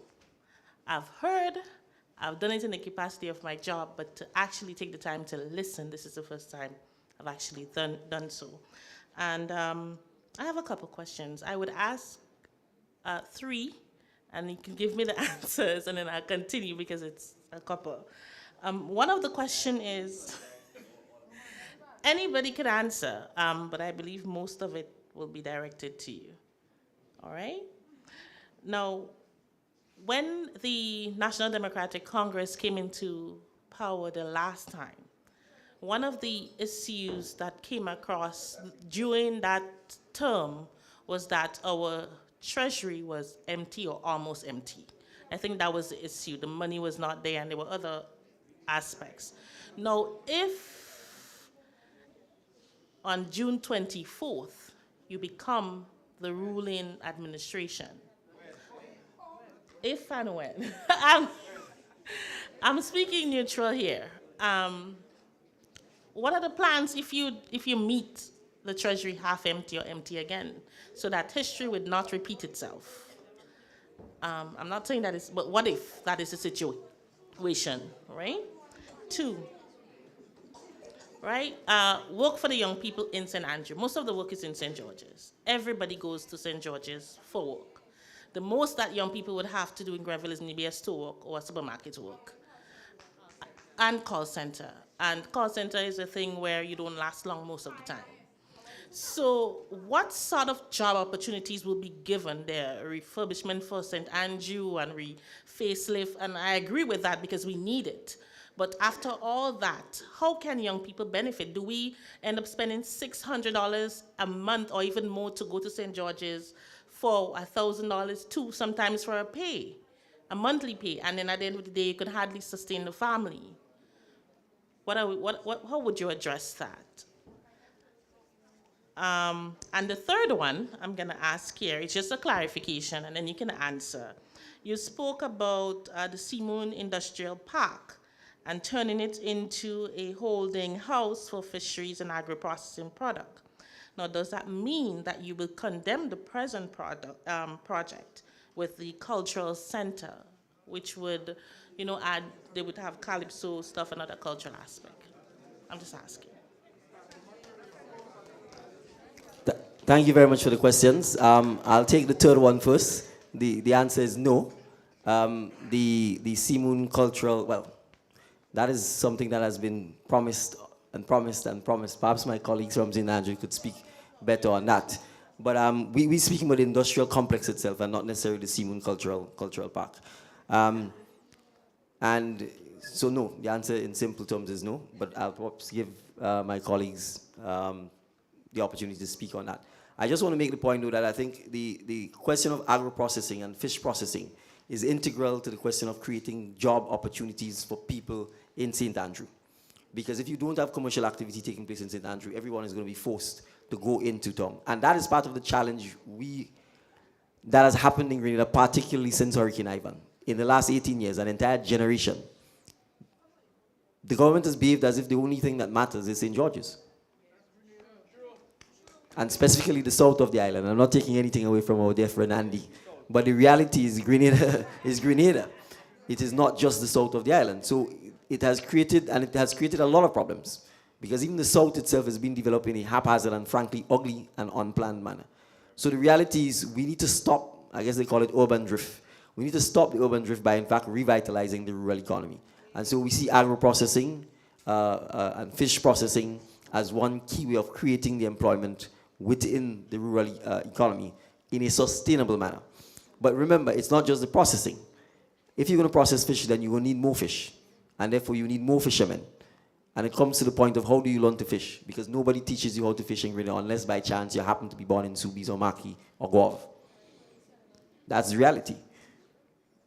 Because there is no actual formalizing, documenting, training of those skill sets because we've kind of never viewed them as something desirable, the same way in which we don't view or did not view farming as something desirable. So those are some of the cultural things we need to change by bringing education to bear on them. So I think I've touched a bit on the second question.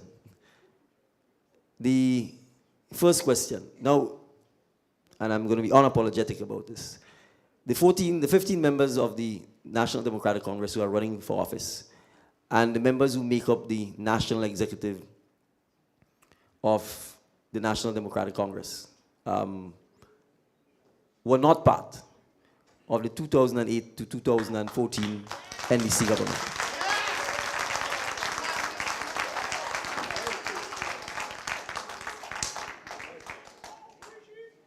Second, I think it is clear that because of political mischief and propaganda,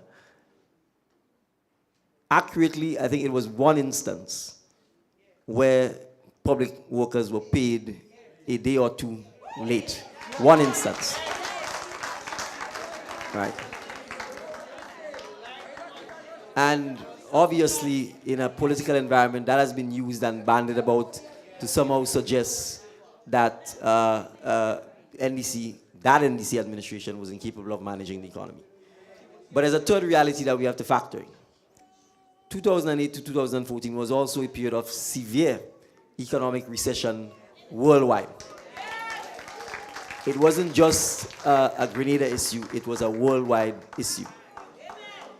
Now, as citizens, and I want to make that point clear, we could use that one indiscretion of the 2008-2014 NDC as a basis to make excuses to continue plunging our country deeper and further down a rabbit hole that we would not be able to come out from. Or we could accept that we are in 2022. Myself and the 14 members of the National Democratic Congress are progressive, hardworking, business-oriented, economy-oriented. We want to bring vibrancy, economic growth, economic development, and prosperity to Grenada. It is because of that. It is because of that, for example, we've proposed paying salaries twice a month rather than once a month because we want to get the economy going. But I will say this. Taxes you don't stop collecting taxes on the 24th of June because the government changed. The Port Authority, the Customs, the VAT Authority will continue working. And I will tell you, under our administration, they will become more efficient. And so I can assure you that even if the current administration bleeds the Treasury to death, come the 24th or the 25th of June, and let me make that point, the salaries of public servants and all government employees should be well on the way to being paid by the 23rd of June. So regardless of any change in the administration, the smooth operating of the government should continue flawless. So I can assure you that, as I said, the one indiscretion of the 2008-2014 then NDC administration does not in any way cast its shadow over this group of vibrant, energetic NDC members. All right? And I think Mr. Andrews wishes to make a point perhaps on that specific issue. Yep.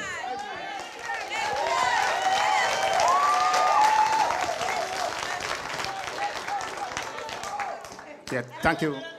Thank you all very much indeed. And the political leader is quite correct. This thing about empty treasury is really a political statement to gain sympathy, right, from the population when a new government comes into play. Government is a continuum. Taxes are always being collected. Taxes are always being collected. So there is always a stream of income flow. There is always a stream of income flow coming into government. But having said that, government is a very powerful institution. And if a government is hard-pressed in any 1 month to carry out its basic recurrent expenditure needs, there are many sources that it can turn to get those monies. Many. And those sources are not just domestic, they are also external. Now let me give an example, and this is a practical example. After Ivan, I was at the Ministry of Finance then. We didn't have money to pay salaries. And let me just break and say, this issue about paying salary late or salary being paid late, that was not supposed to be, That wasn't supposed to be at all. That was a deliberate action to make the government look bad. And I'm saying that because wages and salaries have first claim on government resources. What that means is that whatever money the government collects from tax, non-tax, and other sources, its first payment must be for its workers. So before it pays interest on loans to the IMF, and IMF won't tell you who to pay. IMF won't tell you who to pay. Before it makes any other payment, it must first pay its workers. And I will say to you, government always have enough money to pay its workers. So that was a wicked act.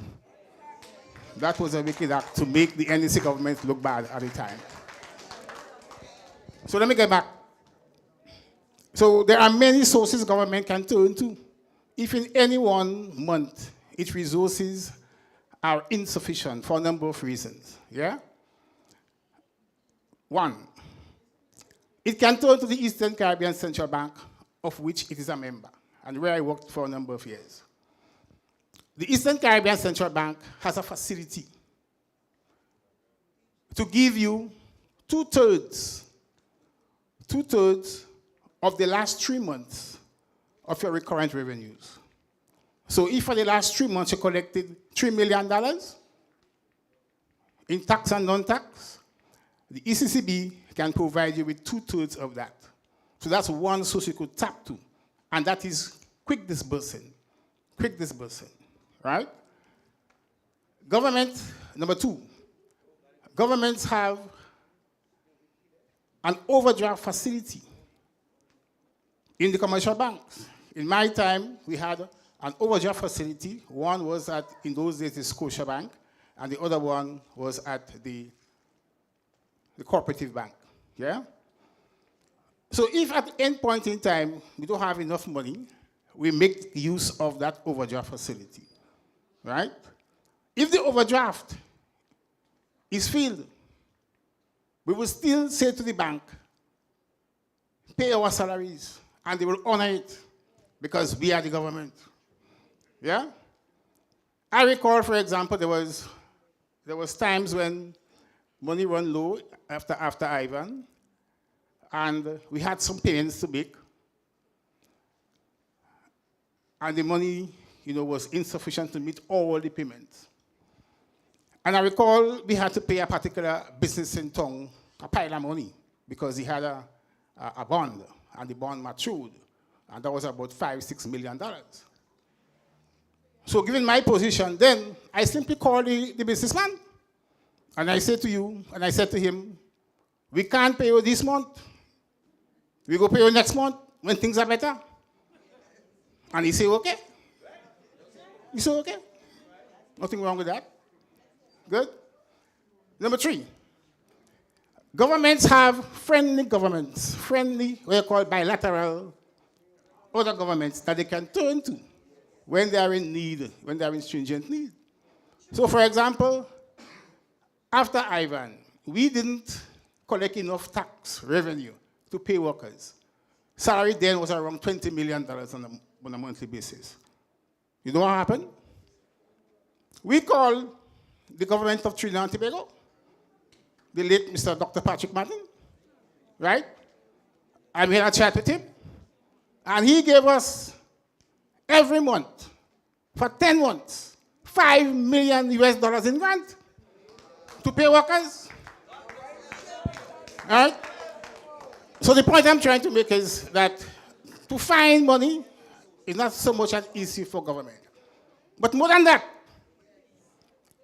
the way in which the world is organized and set up, there are international organizations that have been set up to provide financing for developing countries like Grenada. Yeah? So, if, for example, you want to build a road, or a hospital, or a school, and your tax revenue would not allow you to do so, all you have to do is to prepare what is called a project proposal. You prepare the project proposal, you submit it to that organization, good? They will study it, and of course, once they find it feasible and it makes sense, you will get the money, right? You will get the money. So don't worry your head too much about empty treasury, empty treasury. We, in the NDC, we have the exposure. We have had the exposure. Good? And we know what to do to find money, to look after the needs of our people. And as I have the mic, let me say, as we go around the country and we speak to our people, that's a topic that they always say to us, we go pay salary late and we don't know how to run a country. Tell them that we say we know how to run a country, and tell them that we wouldn't pay salary late. All right? Tell them that affirmatively. We're not going to pay salary late, and we know how to run a country.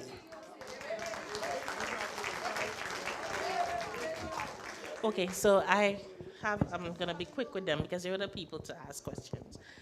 The next question I'm going to ask is something that is very big, dear to me. I don't know if you spoke about it before, but I've not heard it. It's regarding persons with disabilities. What plans do you have for them? They are still at the back line. They are a community of people. And I'm not talking about providing food for them and housing for them. I'm talking about giving them jobs. We cannot teach them to depend on us. We have to teach them to survive without us. The thing that I realized is that, I was gifted. I have good parents that taught me that I had to go forward. But there are parents who, they're scared to have their children out there, to teach them to survive without them. And they're not going to be there forever. So when they don't do that and they die, the children don't know what to do. How would I survive? And they end up suffering at the end. And that is something that needs to change. So I want to know what plans you have for persons with disability. Job opportunities. education. A lot of them don't have that. And even though they are slow, they are skilled. They know how to operate without the education, even if it's something small. What plans do you have for them? Another question I'm going to ask. We see a lot of people, young people buying vehicles before lands, and we wonder why. It's because lands are not affordable these days. We get, what, $12 a square foot now some places, 11, 13, sometimes even our parents can't afford to buy extra piece with their children. What is going to be done to address that? A loan for a vehicle is easier to get than a loan for a land, and I can tell you that personally, right? Addressing the issue of sexual harassment in the workplace, especially we've seen lately stories came out about the police force, and we know that we have heard stories of it in the public sector, especially when it comes to imanis and permanent workers. How are we going to be sifting through them? They are in high places, and they have been done by persons in senior positions as well as junior, right? There are other things, but there are other things, but you know what? I'm gonna sit down.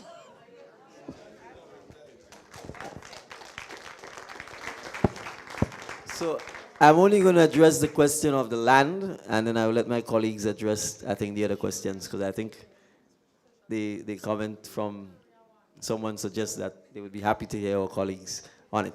On the question of land and the purchase of vehicles, and I alluded to the fact that we are going to come with a comprehensive housing plan. And that is partly to address the issue of the cost of land and houses in Grenada, and making it far more accessible and far more affordable to Grenadians. Because philosophically, we believe that every Grenadian who wants the opportunity to own his own home should be given that opportunity. And we recognize that because there is no zoning laws in Grenada, because there are literally no restrictions, no regulations relating to the purchase, sale, or regulation of the price of land, we faced with a situation that with the expansion and growth of St. George's University, with the expansion and heavy focus on tourism, you found that, and particularly that focus in the south, it has caused a massive skyrocketing in the price of land overall in Grenada. And so you'd see, for example, now that all land prices are quoted in US, as an example. And there are no regulations. You could have one man with a piece of land here and he's telling you want 15 US for it, and a man next door could be saying 8 EC. And because you have no regulation, no zoning, it creates those kinds of challenges. So one way of addressing it is from a government perspective with the private sector, making sure that there's affordable housing for Grenadians. Another way of addressing it is really zoning laws and some regulations relating to, for example, preserving certain lands for agricultural use, etc. And clearly identifying what lands are available for residential use, what lands are available for agricultural use, what lands remain national assets that should never be sold or privatized or put in the hands of private persons, for example, or beaches or Granitang Lake, etc., etc. So we really intend to address this by having the appropriate zoning laws passed. And also you can take measures to push the price of land down, You know, we are living in the wild, wild west when it comes to the price of land. But for example, if from a taxing perspective, I said, okay, if you are marketing your land at 15 US price, 15 US per square foot, then that's the land tax you would pay. The value of it would be based on the land tax. You'd find that the land price would probably drop significantly. So you have a lot of speculating when it comes to land ownership in Grenada, and a lot of it is driven by, to some extent, foreign ownership of lands in Grenada. So those are some of the things that we will address in a comprehensive manner. But specifically to the question of affordability of land and accessibility to be able to get land, we think that the housing plan will help to address that. But I also want to say, usually buying a vehicle is a recipe for poverty. But people, especially if you're young, but I understand why people buy a vehicle, because the transportation system doesn't permit them to have free and readily accessible, I shouldn't say free, affordable transportation. Again, that is something that I think we will tackle. Not by saying we will provide transportation as a government, but we certainly think the technology is available, and we've seen it working everywhere else in the world. We can create our own Grenada Uber. There are tons of private vehicle owners, taxi men, rental cars that are just sitting there. We can certainly train a cadre of people to drive and bring all these people in using the appropriate technologies so that we can have transportation, particularly within the rural communities. We will have to obviously price it right to make sure that you can incentivize the taxi owners, the private car owners, the rental car people who are just whose vehicles are sitting there, because you can drive around Grenville throughout COVID, for example, and all of the car rental people, their vehicles are just parked up. And you still can't get transportation to go anywhere in Grenville. You still can't get transportation to go anywhere at night, and the vehicles are just parked up. So we don't necessarily want to be competing with the private bus owners who apply the normal route, but we certainly need to be able to find a system to supplement transportation at night, late evenings, on Sundays. If you want to take your senior citizens out, if you don't own a vehicle, on a Sunday, you just can't go anywhere. On a Saturday evening, you just can't go anywhere, and all of that impacts the economic activity within the country. So I think with technology and with a willingness to train people to drive and have them view this as a job opportunity, we certainly think with the use of technology, we can help address some of those issues and therefore push back on the need for young people to just go and buy a vehicle because they simply can't go anywhere. Because when you buy that vehicle, most likely the loan is such that most of your income goes towards servicing it. You can't oftentimes afford the insurance, and if you bounce once, you're in trouble. And it's a liability, right? And it prevents you from actually saving for doing things like buying a land or getting a proper education. So we recognize the fundamental need that affordable transportation plays throughout the length and breadth of the country. But we certainly think with the use of technology, there are a lot of young people who can create all kinds of apps in Grenada right now. But it requires some leadership. It requires us talking to the busmen, talking to the taxi owners, talking to the car rental people, talking to the private vehicle owners who just buy a vehicle, drive to work, pack it up, wait till 5 o'clock and drive it back. During the day, it's just sitting there. It's an opportunity for you to earn revenue if you're part of that system. So that is something we certainly would address. So I'm happy to hand over to David and Tessa and Gloria for some of the other questions. So I'm not sure which will take which. Are you going first? All right, so thank you very much. So I'll go with the question that speaks to special needs and the opportunities for employment and well-being for special needs persons. So let me start by saying I'm aware that there are some degrees of provision for special needs persons locally. In the education sector, for instance, there is some degree of attempt to do integration into the mainstream of persons with a certain mild degree of impairment. And then you have the special needs school. But of course, I think it's woefully under-resourced, and that's one of the huge challenges. So even though you have those existing structures, you don't get the best out of them, and you don't get the best outcome for persons passing through those institutions because you just don't have enough resourcing. So that's one of the areas that we definitely have to strengthen. One of the things that will definitely help in education is to ensure that all schools and all public places begin that new constructs will have the access ramps and all of these things too. That has to happen for ready access. But even more importantly is the mindset that we have towards special needs persons. And there is indeed a stigma, and that has to be addressed at all levels.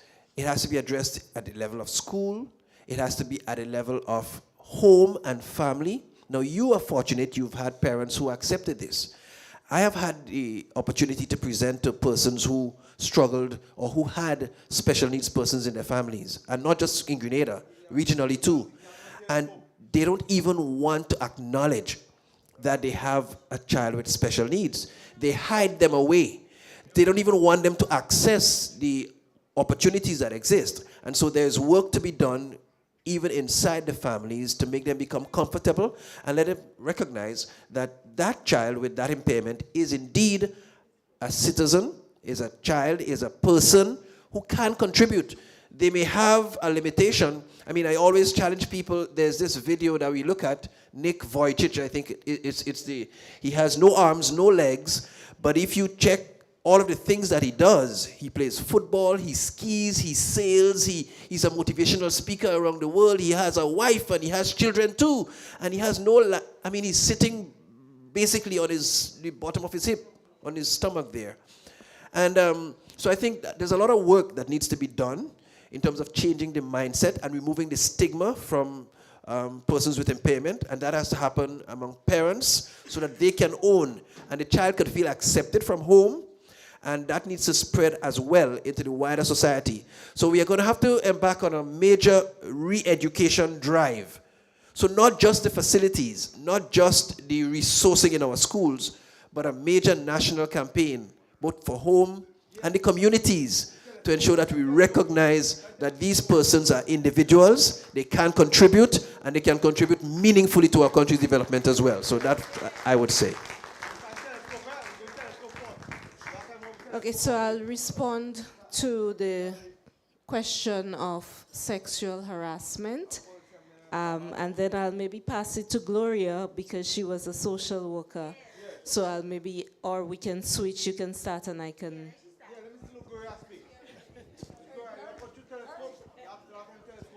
Okay, pleasant good night to everyone. I want to respond a little bit on the domestic violence, sexual harassment question. Let me say that the NDC government is a caring government. And it was the NDC government in 2019 that upgraded the Domestic Violence Act. 2009, the Domestic Violence Act. And the act was upgraded to ensure that we had stiffer penalties and we had things in place to better deal with that scourge. When we speak domestic violence, we just speak about things that happen in the home. It could happen on the street, it could happen in the church, it could happen in any other location. So when we speak about domestic violence, it is not a geographical thing, but it is a situation where violence is committed against persons. And that act will cover the emotional, the social, financial, and so on. So taking it down now to the harassment. Most often, we have women being harassed in the workplace. Sometimes men too. But generally, it is women who are harassed. So an NDC government, because it's a caring government and always look at the protection of its citizens, will be looking into that situation, the situation of harassment, and upgrading, or putting policies in place to deal with that scourge when we come into power. Okay? In addition, we have to empower our people. We have to let people know when they're violated and how they should respond. Sometimes the victim feels so ashamed and so embarrassed that they do not want to speak out. So we need to empower people through education to let them know their rights and to speak out when something like that happened to them. Okay. Right. So just to add a bit to what Sister Gloria mentioned, to be clear, we have to be very clear what constitutes sexual harassment. And we have to understand that it is also something that is very personal. So what may appear to be sexual harassment to one person may not necessarily be sexual harassment to another person. So we have to be very clear on what constitutes on a personal level and on a professional level what constitutes sexual harassment. Now most organizations have a sexual harassment policy written in for employment. The issue here goes back to implementation. So it is not the absence of a sexual harassment policy, but more so the implementation and enforcement of that policy. And I know you made mention of a particular institution where this is happening. I've been following that story as well. And what is interesting is that those who are at the lower ranks tend to always be punished when the issue that was brought forward in that specific case related to those at the top ranks. And a committee was set up to address the issue at the lower ranks, not at the top ranks. So this also creates some problems. And we hear it all the time.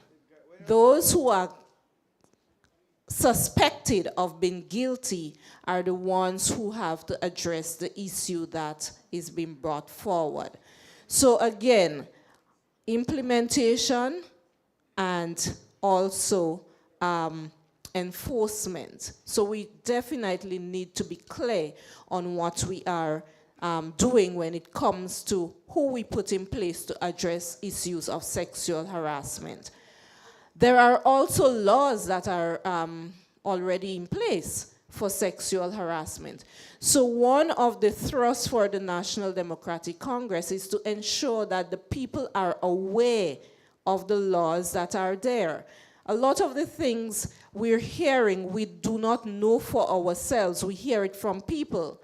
So it is very important for us to be educated on those laws as well. Know your rights, and when you know your rights, then you can stand up for your rights, right? So that must be addressed as well, and we plan to do that.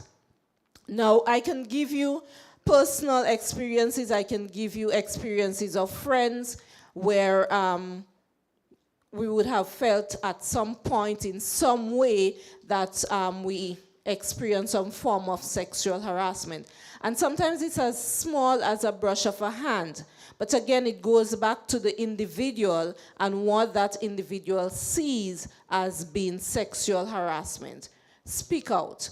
I tend to be somebody who speak out. So if I feel that I am violated or been violated in any way, I would say, I do not like this, or this is not appropriate. But it also goes back to what Gloria was saying. Are we empowering our young ladies or young men enough to be able to stand up and say, this is unacceptable? So it goes back to the family structure, yes? Parenting, having our parents strong enough to teach the children that this is what is right, this is not what is right, this is what is acceptable, this is what is unacceptable when it relates to sexuality and approaches or advances that are being made. I know sometimes it's very difficult for persons to stand up to those in authority, but we have to start somewhere, and we go back again to empowering our people to stand up for what is right and to see that the laws that are in place are being used to the interest of the people. Yes? So those who are being violated, those who are experiencing sexual harassment and come forward with it, I believe stronger penalties need to be put in place to deal with those and to address it and alleviate those problems.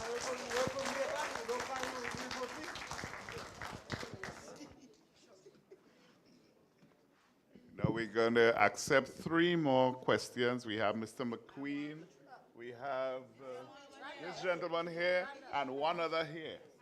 And all right, okay, well, 4, and we, because you know we had to go far too. So, there's one. Well, okay, so I could say 5, and that's it. 5. All right. Thank you very much. Go ahead, Mr. Thank you very much. Well, today was a great day. A very great day. Most of you might know me and some may not. I was once a senior government minister responsible for culture, housing, social services, and cooperatives. And he did make me go.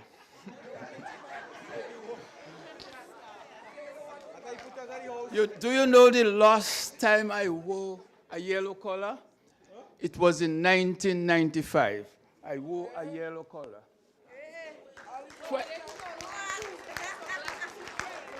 And that is 27 years ago. And today, when I had to put on that collar again, you must imagine how I felt. And I asked myself, what are you doing? But then there was something bigger than that. It was pushing me, saying you have to do it. And I wonder if it was God or if it was Dickon Mitchell. God that did that, okay. And of course the gentleman said I can't stay very long, so then they're gonna have to, what I would like to do is to make a few comments. You know, I endorsed you in St. David's. And it was, I didn't come there to do that, but something tells me I had to do it. And I could recall Maurice Bishop, George Brizan, and Mr. Nicholas Braffett. They were very instrumental in grooming me into the political field.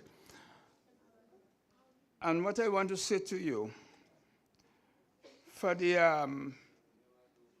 let me get it right, because you have to be careful what you say nowadays. I want to congratulate you for the manner in which you have conducted yourself.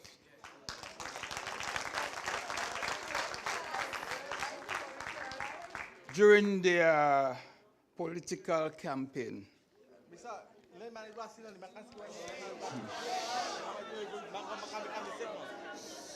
You have grown politically within the short time, and it means it's as though it was in you. So there was no way you could have got away from it. And what I see in you is a very good future Prime Minister.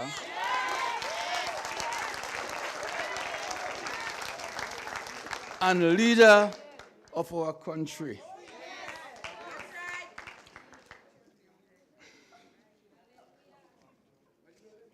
Right. You may not be able to dance and prance as others. That's my opinion. That's my opinion. That's my opinion. And you may not be able to sting like the bee, Mitchell. But what I notice you have been doing is that you have been surgically removing the sting from the bee.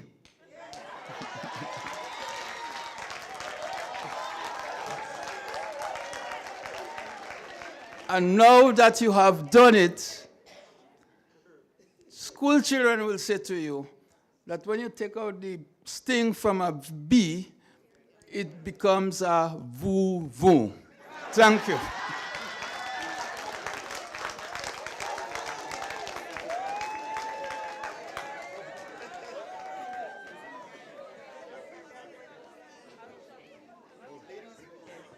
Good night to everyone. Good night to the team. I have to raise two things. Well, three actually. We need a sewage system in Grenville. We need it. It is a need, so take note. Also, I am from Telescope. I am from St. Andrews Southeast. Progress Park is in Telescope, St. Andrews Southeast. SAS, Convent, Paradise Football Club, everybody use Progress Park. I think it's been neglected. The value it brings to Big Parish. And I want to know that, I want to know if you have plans to develop it within the next 5 years. Because it is a place that, it is important. You know the grounds, the cricket grounds was, it was certified by the International Cricket Committee, yes. So it is a meaningful park. After the stadium, that's the best playing field in Grenada. But yet still, it is not being developed. And I think it's time we see it get some due attention. And the temporary placement of the St. Andrew's Anglican School there, please ensure that it is a short time it remains there. And last but not least, I saw someone said on Facebook, they are waiting to hear about your intentions on the ecclesiastical affairs. And they were just asking randomly for someone to just bring this forward, so I decided to bring it forward.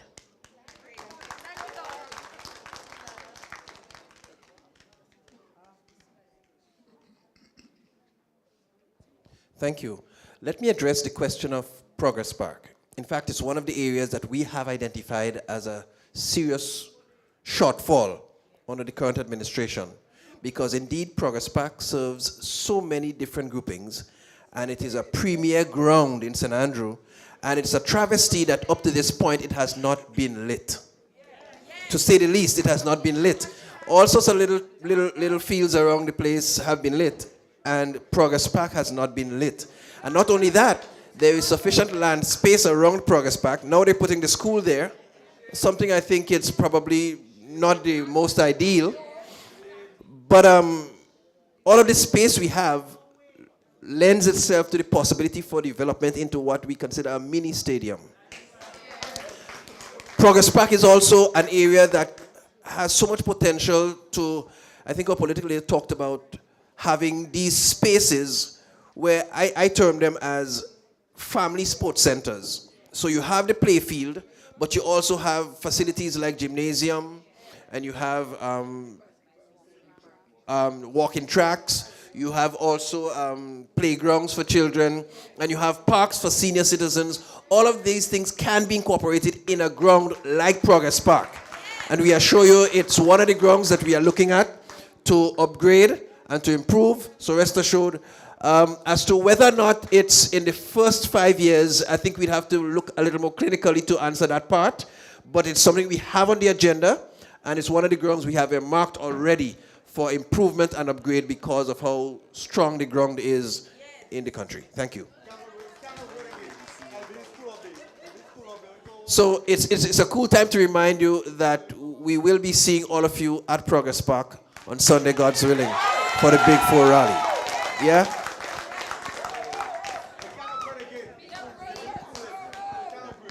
Hello, good night. Good night. Sorry, there were two other questions. Well, one, we've noted the question of the sewage, and that's part of the whole question of the urban redevelopment of Grenville. I don't know if there was a question or whether in relation to the Ministry of Ecclesiastical Affairs. I mean, I first have to find out what the Ministry of Ecclesiastical Affairs does. I will confess openly to you that I never quite figured out why you need a Ministry of Ecclesiastical Affairs, because to me, the churches are all separate, distinct, and apart from the state. And the state, as far as I'm aware, does not and ought not to be favoring one church or one ministry over the other. So it was always a little difficult for me to understand why you need a Ministry of Ecclesiastical Affairs. And so from that perspective, I don't know whether the ministry really exists or whether it exists in name only. But from our perspective, we view the church and the state as separate. Freedom to worship, freedom to pray, and freedom of religion is guaranteed in Grenada. And therefore, I don't see that the state or the government should really be involved or interfering in people's spirituality or their church. Yeah.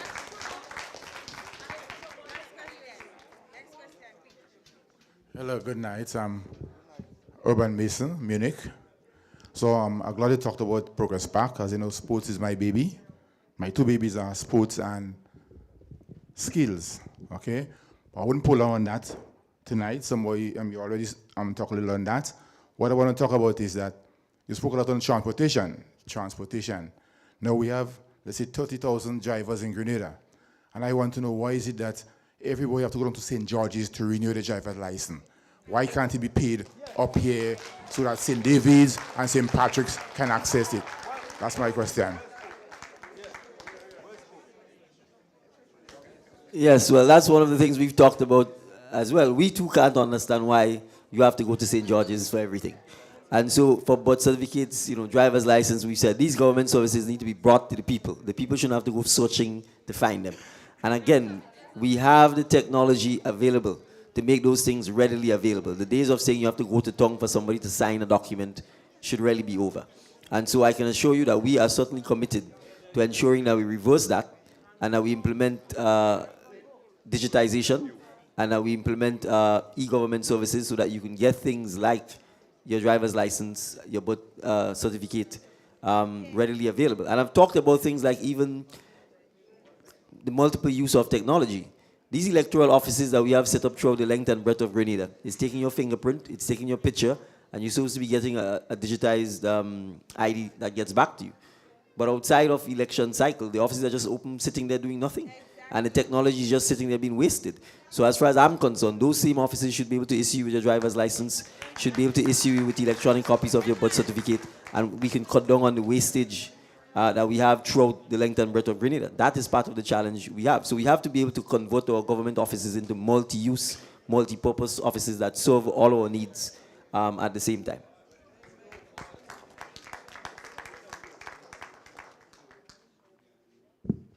Good night to all. And first, I would like to congratulate each and every one of you on your nomination. Thank you for stepping forward and strengthening our democracy. I would also like to applaud you for these initiatives with the town hall meetings. I think Wednesdays is one of the days that Grenadians and a whole look forward to. It's empowering, it's inspiring, it's just good to hear the plans that you have for our country. And I would like to encourage you to continue even after June the 24th. Now, there's a number of things I would like to speak on, but I would try to limit it because I know time is of the essence. One of the issues that plagues me a lot is the fact that being a youth in Grenada this time is seemingly difficult. We are not only plagued with social issues, we are educated. We were told education is the key. But we get educated, but there's no dough. There's no dough, there's no opportunities, and we're just here. Some of us are migrating, and we're accepting next to nothing. We're going to England, we're working for £400 a month. I would want to know what are the plans for our young people. As Officer was saying earlier, and I believe that Officer is the name that I call him. So I believe one of our country's greatest assets is its people. But the vulnerable amongst us are not just young people, but children, the elderly. I don't think they are represented. And it brings the question also, what is being done with our social net programs and our disposable income? $700 is not cutting it because sometimes we get paid $7,000 or $1,000, and if you add it up, that's just for bills, that's just for groceries. So I would want to know what would be done to increase the social net program. So for example, the assistance that is given to the elderly, will that still be $200, or there would be some form of research to ascertain whether or not it should increase and how much it should be increased by? And also, lastly, I want to touch on apprentices. There are a lot of elderly among us. They are skilled. They have a lot that they can offer to the younger generation, but there are no avenues to do so. So I would like to know what are the plans for those. Thank you.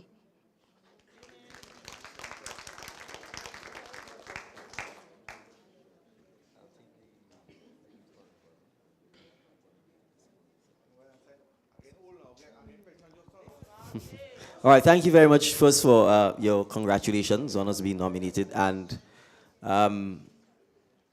it almost feels like it's a long time ago since we were nominated, to be honest.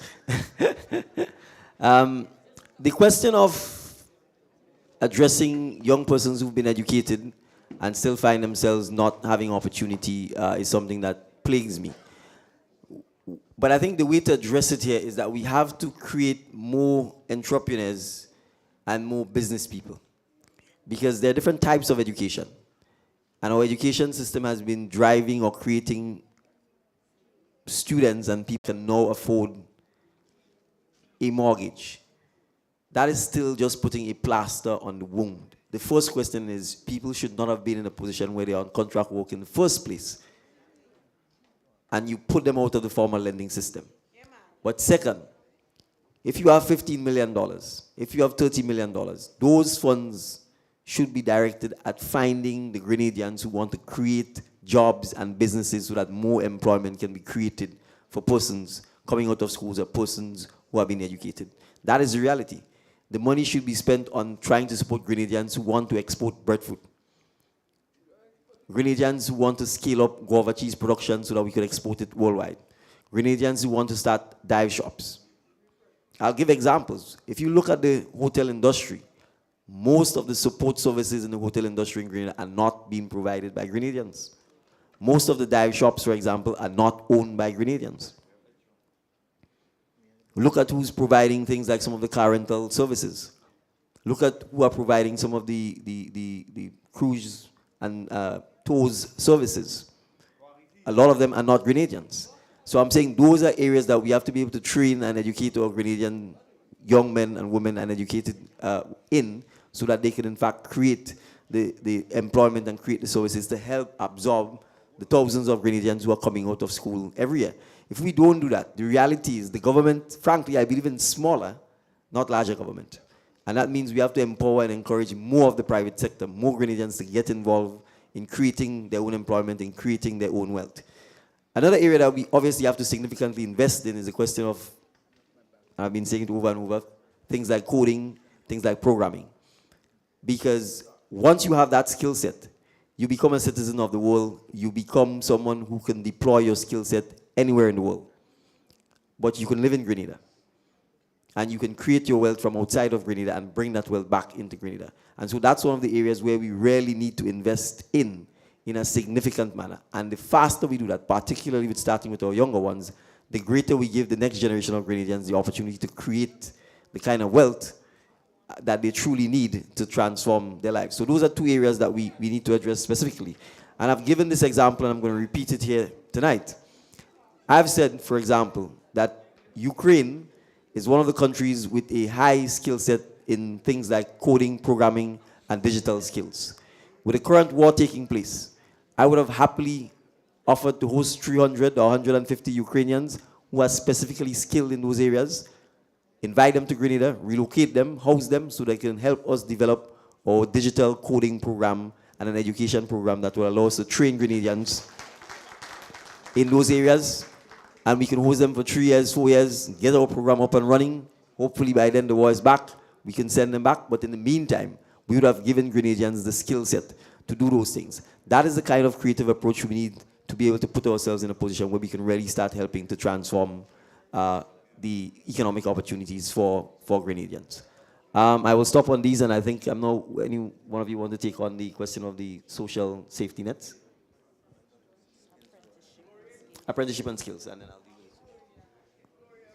Right. So in addition to what PL has said, there are some key areas of skill that we have ignored. For instance, Grenada is one of the high yachting areas across the Caribbean. Yes, we have a lot of the fine marinas. We're a nice, shaded, water safe place, harbor, so that lots of the yachts pass here, and that's a multi-million-dollar industry if tapped into appropriately. Now, at the end of the day, we don't have enough young persons being trained in the underwater diving and welding that's supposed to take place for the repair of all of those yachts that come. At the end of the, and these are existing opportunities, skill sets that our young people need to be trained with. I know, and we can work in conjunction with the NTA, agencies like the NTA that have the industry standards to ensure we train a lot of more persons in these key areas.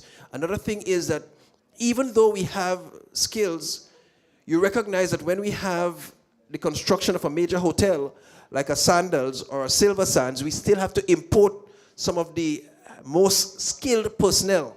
And so we still need to look at that and ensure that our training is better pitched. In terms of the adults and persons in the community who wish to either be trained, we hope to use the community centers. And in fact, in several of the communities, we have centers in the communities that are not community centers, that are being used for people's personal political reasons. We don't want that. We want the community center to be for the community, regardless to what grouping you come from. If it's a community activity, it can be done there. And so we hope that even seniors who have all the skills, in our walks, we've met several seniors who had skills in smocking, knitting, crochet, macrame, and some of these things, and they expressed serious interest in sharing those skills with younger persons. And so using the community centers to facilitate that is something we'll do, and even to train the seniors in the same ICT that our political leader is talking about is what we are going to do as well, to ensure that all of the training facilities can be afforded even to seniors, from them and to them.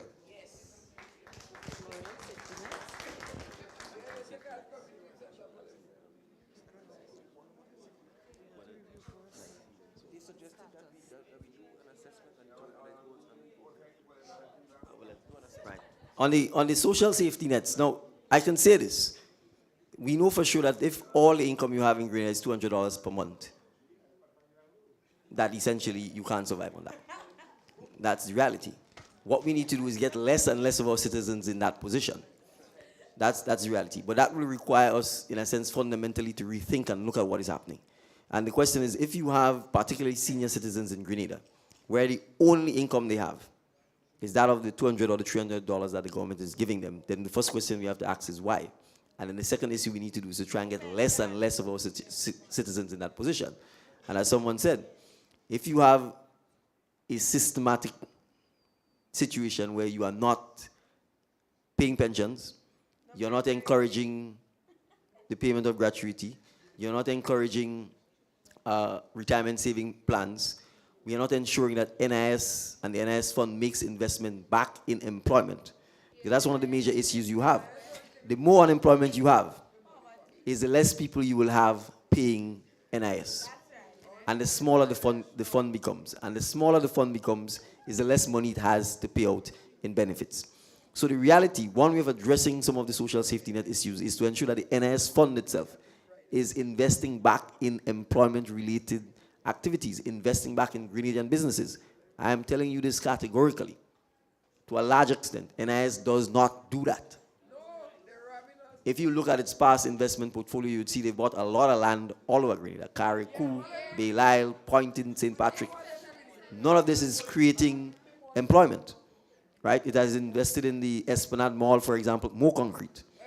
So the reality is, we have to get an investment policy from NIS that supports Grenadian businesses that are going to create more employment, because if you create more employment, more people are working and more people are contributing towards NIS. And it goes back to the same question. If you are, while you have to create the social safety nets, particularly for the senior citizens, young people need to work. We have to work. And if you work, you will own, you will reap, and you will keep. But if you are not working, it means you're not paying taxes. If you're not working, it means you're not paying NIS. And if you're not paying NIS and you're not paying taxes, then it means you have no retirement savings and you don't have no pensions either. And so in the long run, all you will be going is down the poverty line. So for us, we want to create the social safety nets that truly are for people who are genuinely in a position where they are unable to work, or for our senior citizens who have already worked, but unfortunately find themselves in positions where, whether it's through death, loss of loved ones, or disability, that they need that support. So I accept, if given the opportunity, and if the studies recommend and we are able to afford it, that the social safety net needs to go up, we will certainly do so. But what we want to do is have less people rather than more on the social safety net. Because the more people are coming onto the social safety net, it basically means the poor we are getting as a country. That's the reality. All right. Good night to everyone. First pointer. Next time when we have a town hall meeting, limit the questions, please. But being as this law is not in place, I'll ask two. Right? That's it. Right? So I want to ask, like you all said that wheat is going up in price. So we have to go back to things that we have here. Now, what is needed to process these things. You need a dehydrator. I didn't hear anybody talk about renewable energy, right? Solar panels and stuff like that, right? So that's something I want something on. Then the other thing is pie in the sky. That's what they call every NDC person, that we think too big. We have been thinking so small that now we are thinking so big, it's pie in the sky. Now, I want to ask a question. I didn't plan to do that. I went into the supermarket to get these items, and I just want to do that. So I bought this Nestum wheat and honey for my son. Now, it's not pie in the sky, because you asked the government about 0 rating on items like these, and they haven't responded as yet. Now, I show that there is people here who has a young child in their home. Right? There is young people here who have children, and things are getting expensive, right? So I want you to elaborate more on these things. Now, secondly, you talk about agriculture. I love horticulture. Now, this there, a lot of people don't know, but this is very expensive. Now, we have been winning gold medal in the Chelsea show for quite a while. And a prominent man in our community has passed on, which is Dennis Noel. And if you look at his property, it's abandoned. Like, these people, I don't know if I'll get in trouble for that, but the honest truth is, I like flowers, and if I had the money, which Mr. Toles said that I am a millionaire because in the creative arts industry, we can all become millionaires. If I had $1 million right now, I would have taken over that farm. Yeah, because, you know, all these things are places that we as young people can have gainful employment. Now, to ship one Anthurium lily from Antoria, Holland, it costs €6. Now, if I were to go into flowers, I wouldn't make that grade. Now, you talk about associations, building associations. So if 5 lily growers in Grenada can come together and partner with the government to do that, because the last time, these there are old lilies that is over maybe 15 years, and a lot of you all don't know that, right? Maybe you all know that. That is over 15 years. When the Taiwanese was here, that was the last time we got shipments of lily that was plants, and we haven't gotten. Privately, people have been bringing in, right? So the honest truth is, for the sake of the Chelsea Flower Show, and for the sake of Dennis Noel, please make something happen when it comes to horticulture. And the honest truth is, it's an industry or it's a business that has a lot of money, right? We need cut flowers every day for funerals, weddings, and stuff like that. And we finding now that a lot of our cut flowers is coming out from Colombia, going to the USA, and then coming to Grenada. And, you know, that's not pie in the sky. That's pie on our plate.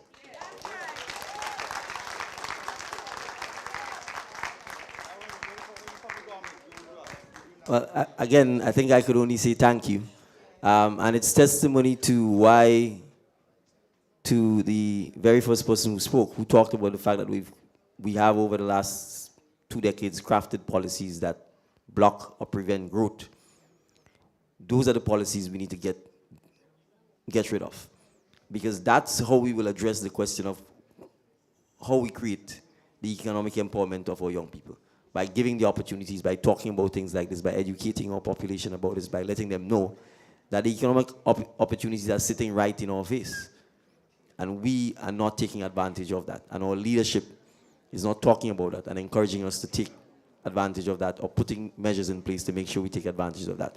And you hit it on the head, whether it's funerals, whether it's birthdays, whether it's weddings, whether it's anniversaries, you go on and on. Grenada really, to a large extent, should not be importing flowers at all, right? And that's the challenge. We are sending our wealth out of the country all the time because we are importing everything. And those are some of the areas that we really need to address.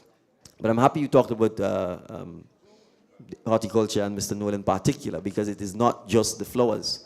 It is things like the nutmeg, right? Again, it is as a nation, when we have local entrepreneurs who've developed products, we need to encourage these products to the point where they become part of our national psyche. And when we push them and we promote them. That's why the French are so bold and territorial about even the use of the name champagne. Because in their mind, champagne is French. And it comes from a particular region. And so it is not just the product itself, but it's the cultural identity with it, right? And that helps to sell and that helps to monetize it. And those are some of the things that we need to bring to bear in Grenada. So horticulture, again, is one obvious area that we need to expand. I can certainly tell you, when I went to school, I never thought about the fact that selling flowers would be a career or growing, because it just never came up. So those are some of the things that we need to really expand and educate our population on and show the direct connection between not just a job, but a career and the kind of activities that we can do in Grenada. So I'm very happy for you to point that out. The cost of living. Now, we've said that, and I will repeat it again. There are some obvious items that we need to be able to zero rate the VAT on. And as we said, basic necessities that affect particularly children and our elderly.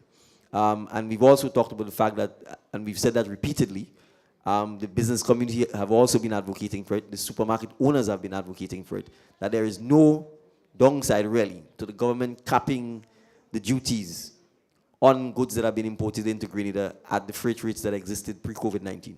They never budgeted for it because they were not expecting it.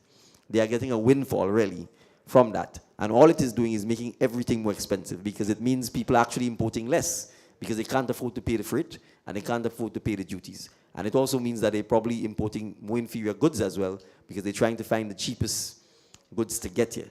And so all of this is putting us in a position where the cost of living continues to skyrocket. The quality of the goods we're getting continues to deteriorate, and we are still getting less goods. So really, it is an opportunity for the government. Well, we only have 22 days left. We don't expect that they will respond, but it's one of the things we've committed to. So once we form the government, we certainly will be addressing those issues.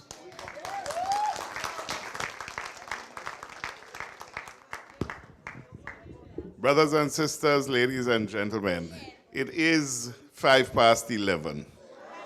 Yeah, I know. And we still have 1,900 people online looking on. Yeah, but we can't take another look. You will see your representative as we leave in, and perhaps you could get 5 minutes at a time. But in terms of this, we have to go home and get some sleep, brothers and sisters. Yeah, you didn't think so? But let's a round of applause for our candidates before we leave. And I think before we leave, brothers and sisters, things getting hairy. Let's cover ourselves with a little prayer before we go. Yeah? Then there are people who could pray better than me. I'm sure could come here and just close us off. Who wants to do it? Well, if not, let's just close our eyes and yeah. Dear God, we come before you at this time, thanking you for this opportunity that we had here tonight, and the opportunities to hear more of our leaders later as we go on. Lord, we ask that you cover us. Cover us under the blood. Keep us safe. Keep us safe. And Lord, we pray that this season, as it comes to a close, continues to be safe for everyone.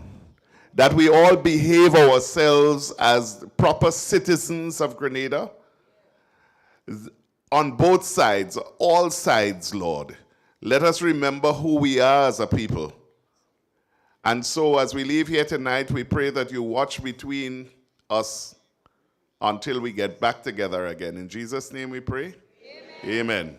You all get home safely. Remember, Sunday, Progress Park. All right? And 90.1 FM. Every morning I wake up 6 o'clock in the morning to come to speak to you all. So please tune in. Me and Vince here. So tune in. Thank you very much. Get home safely.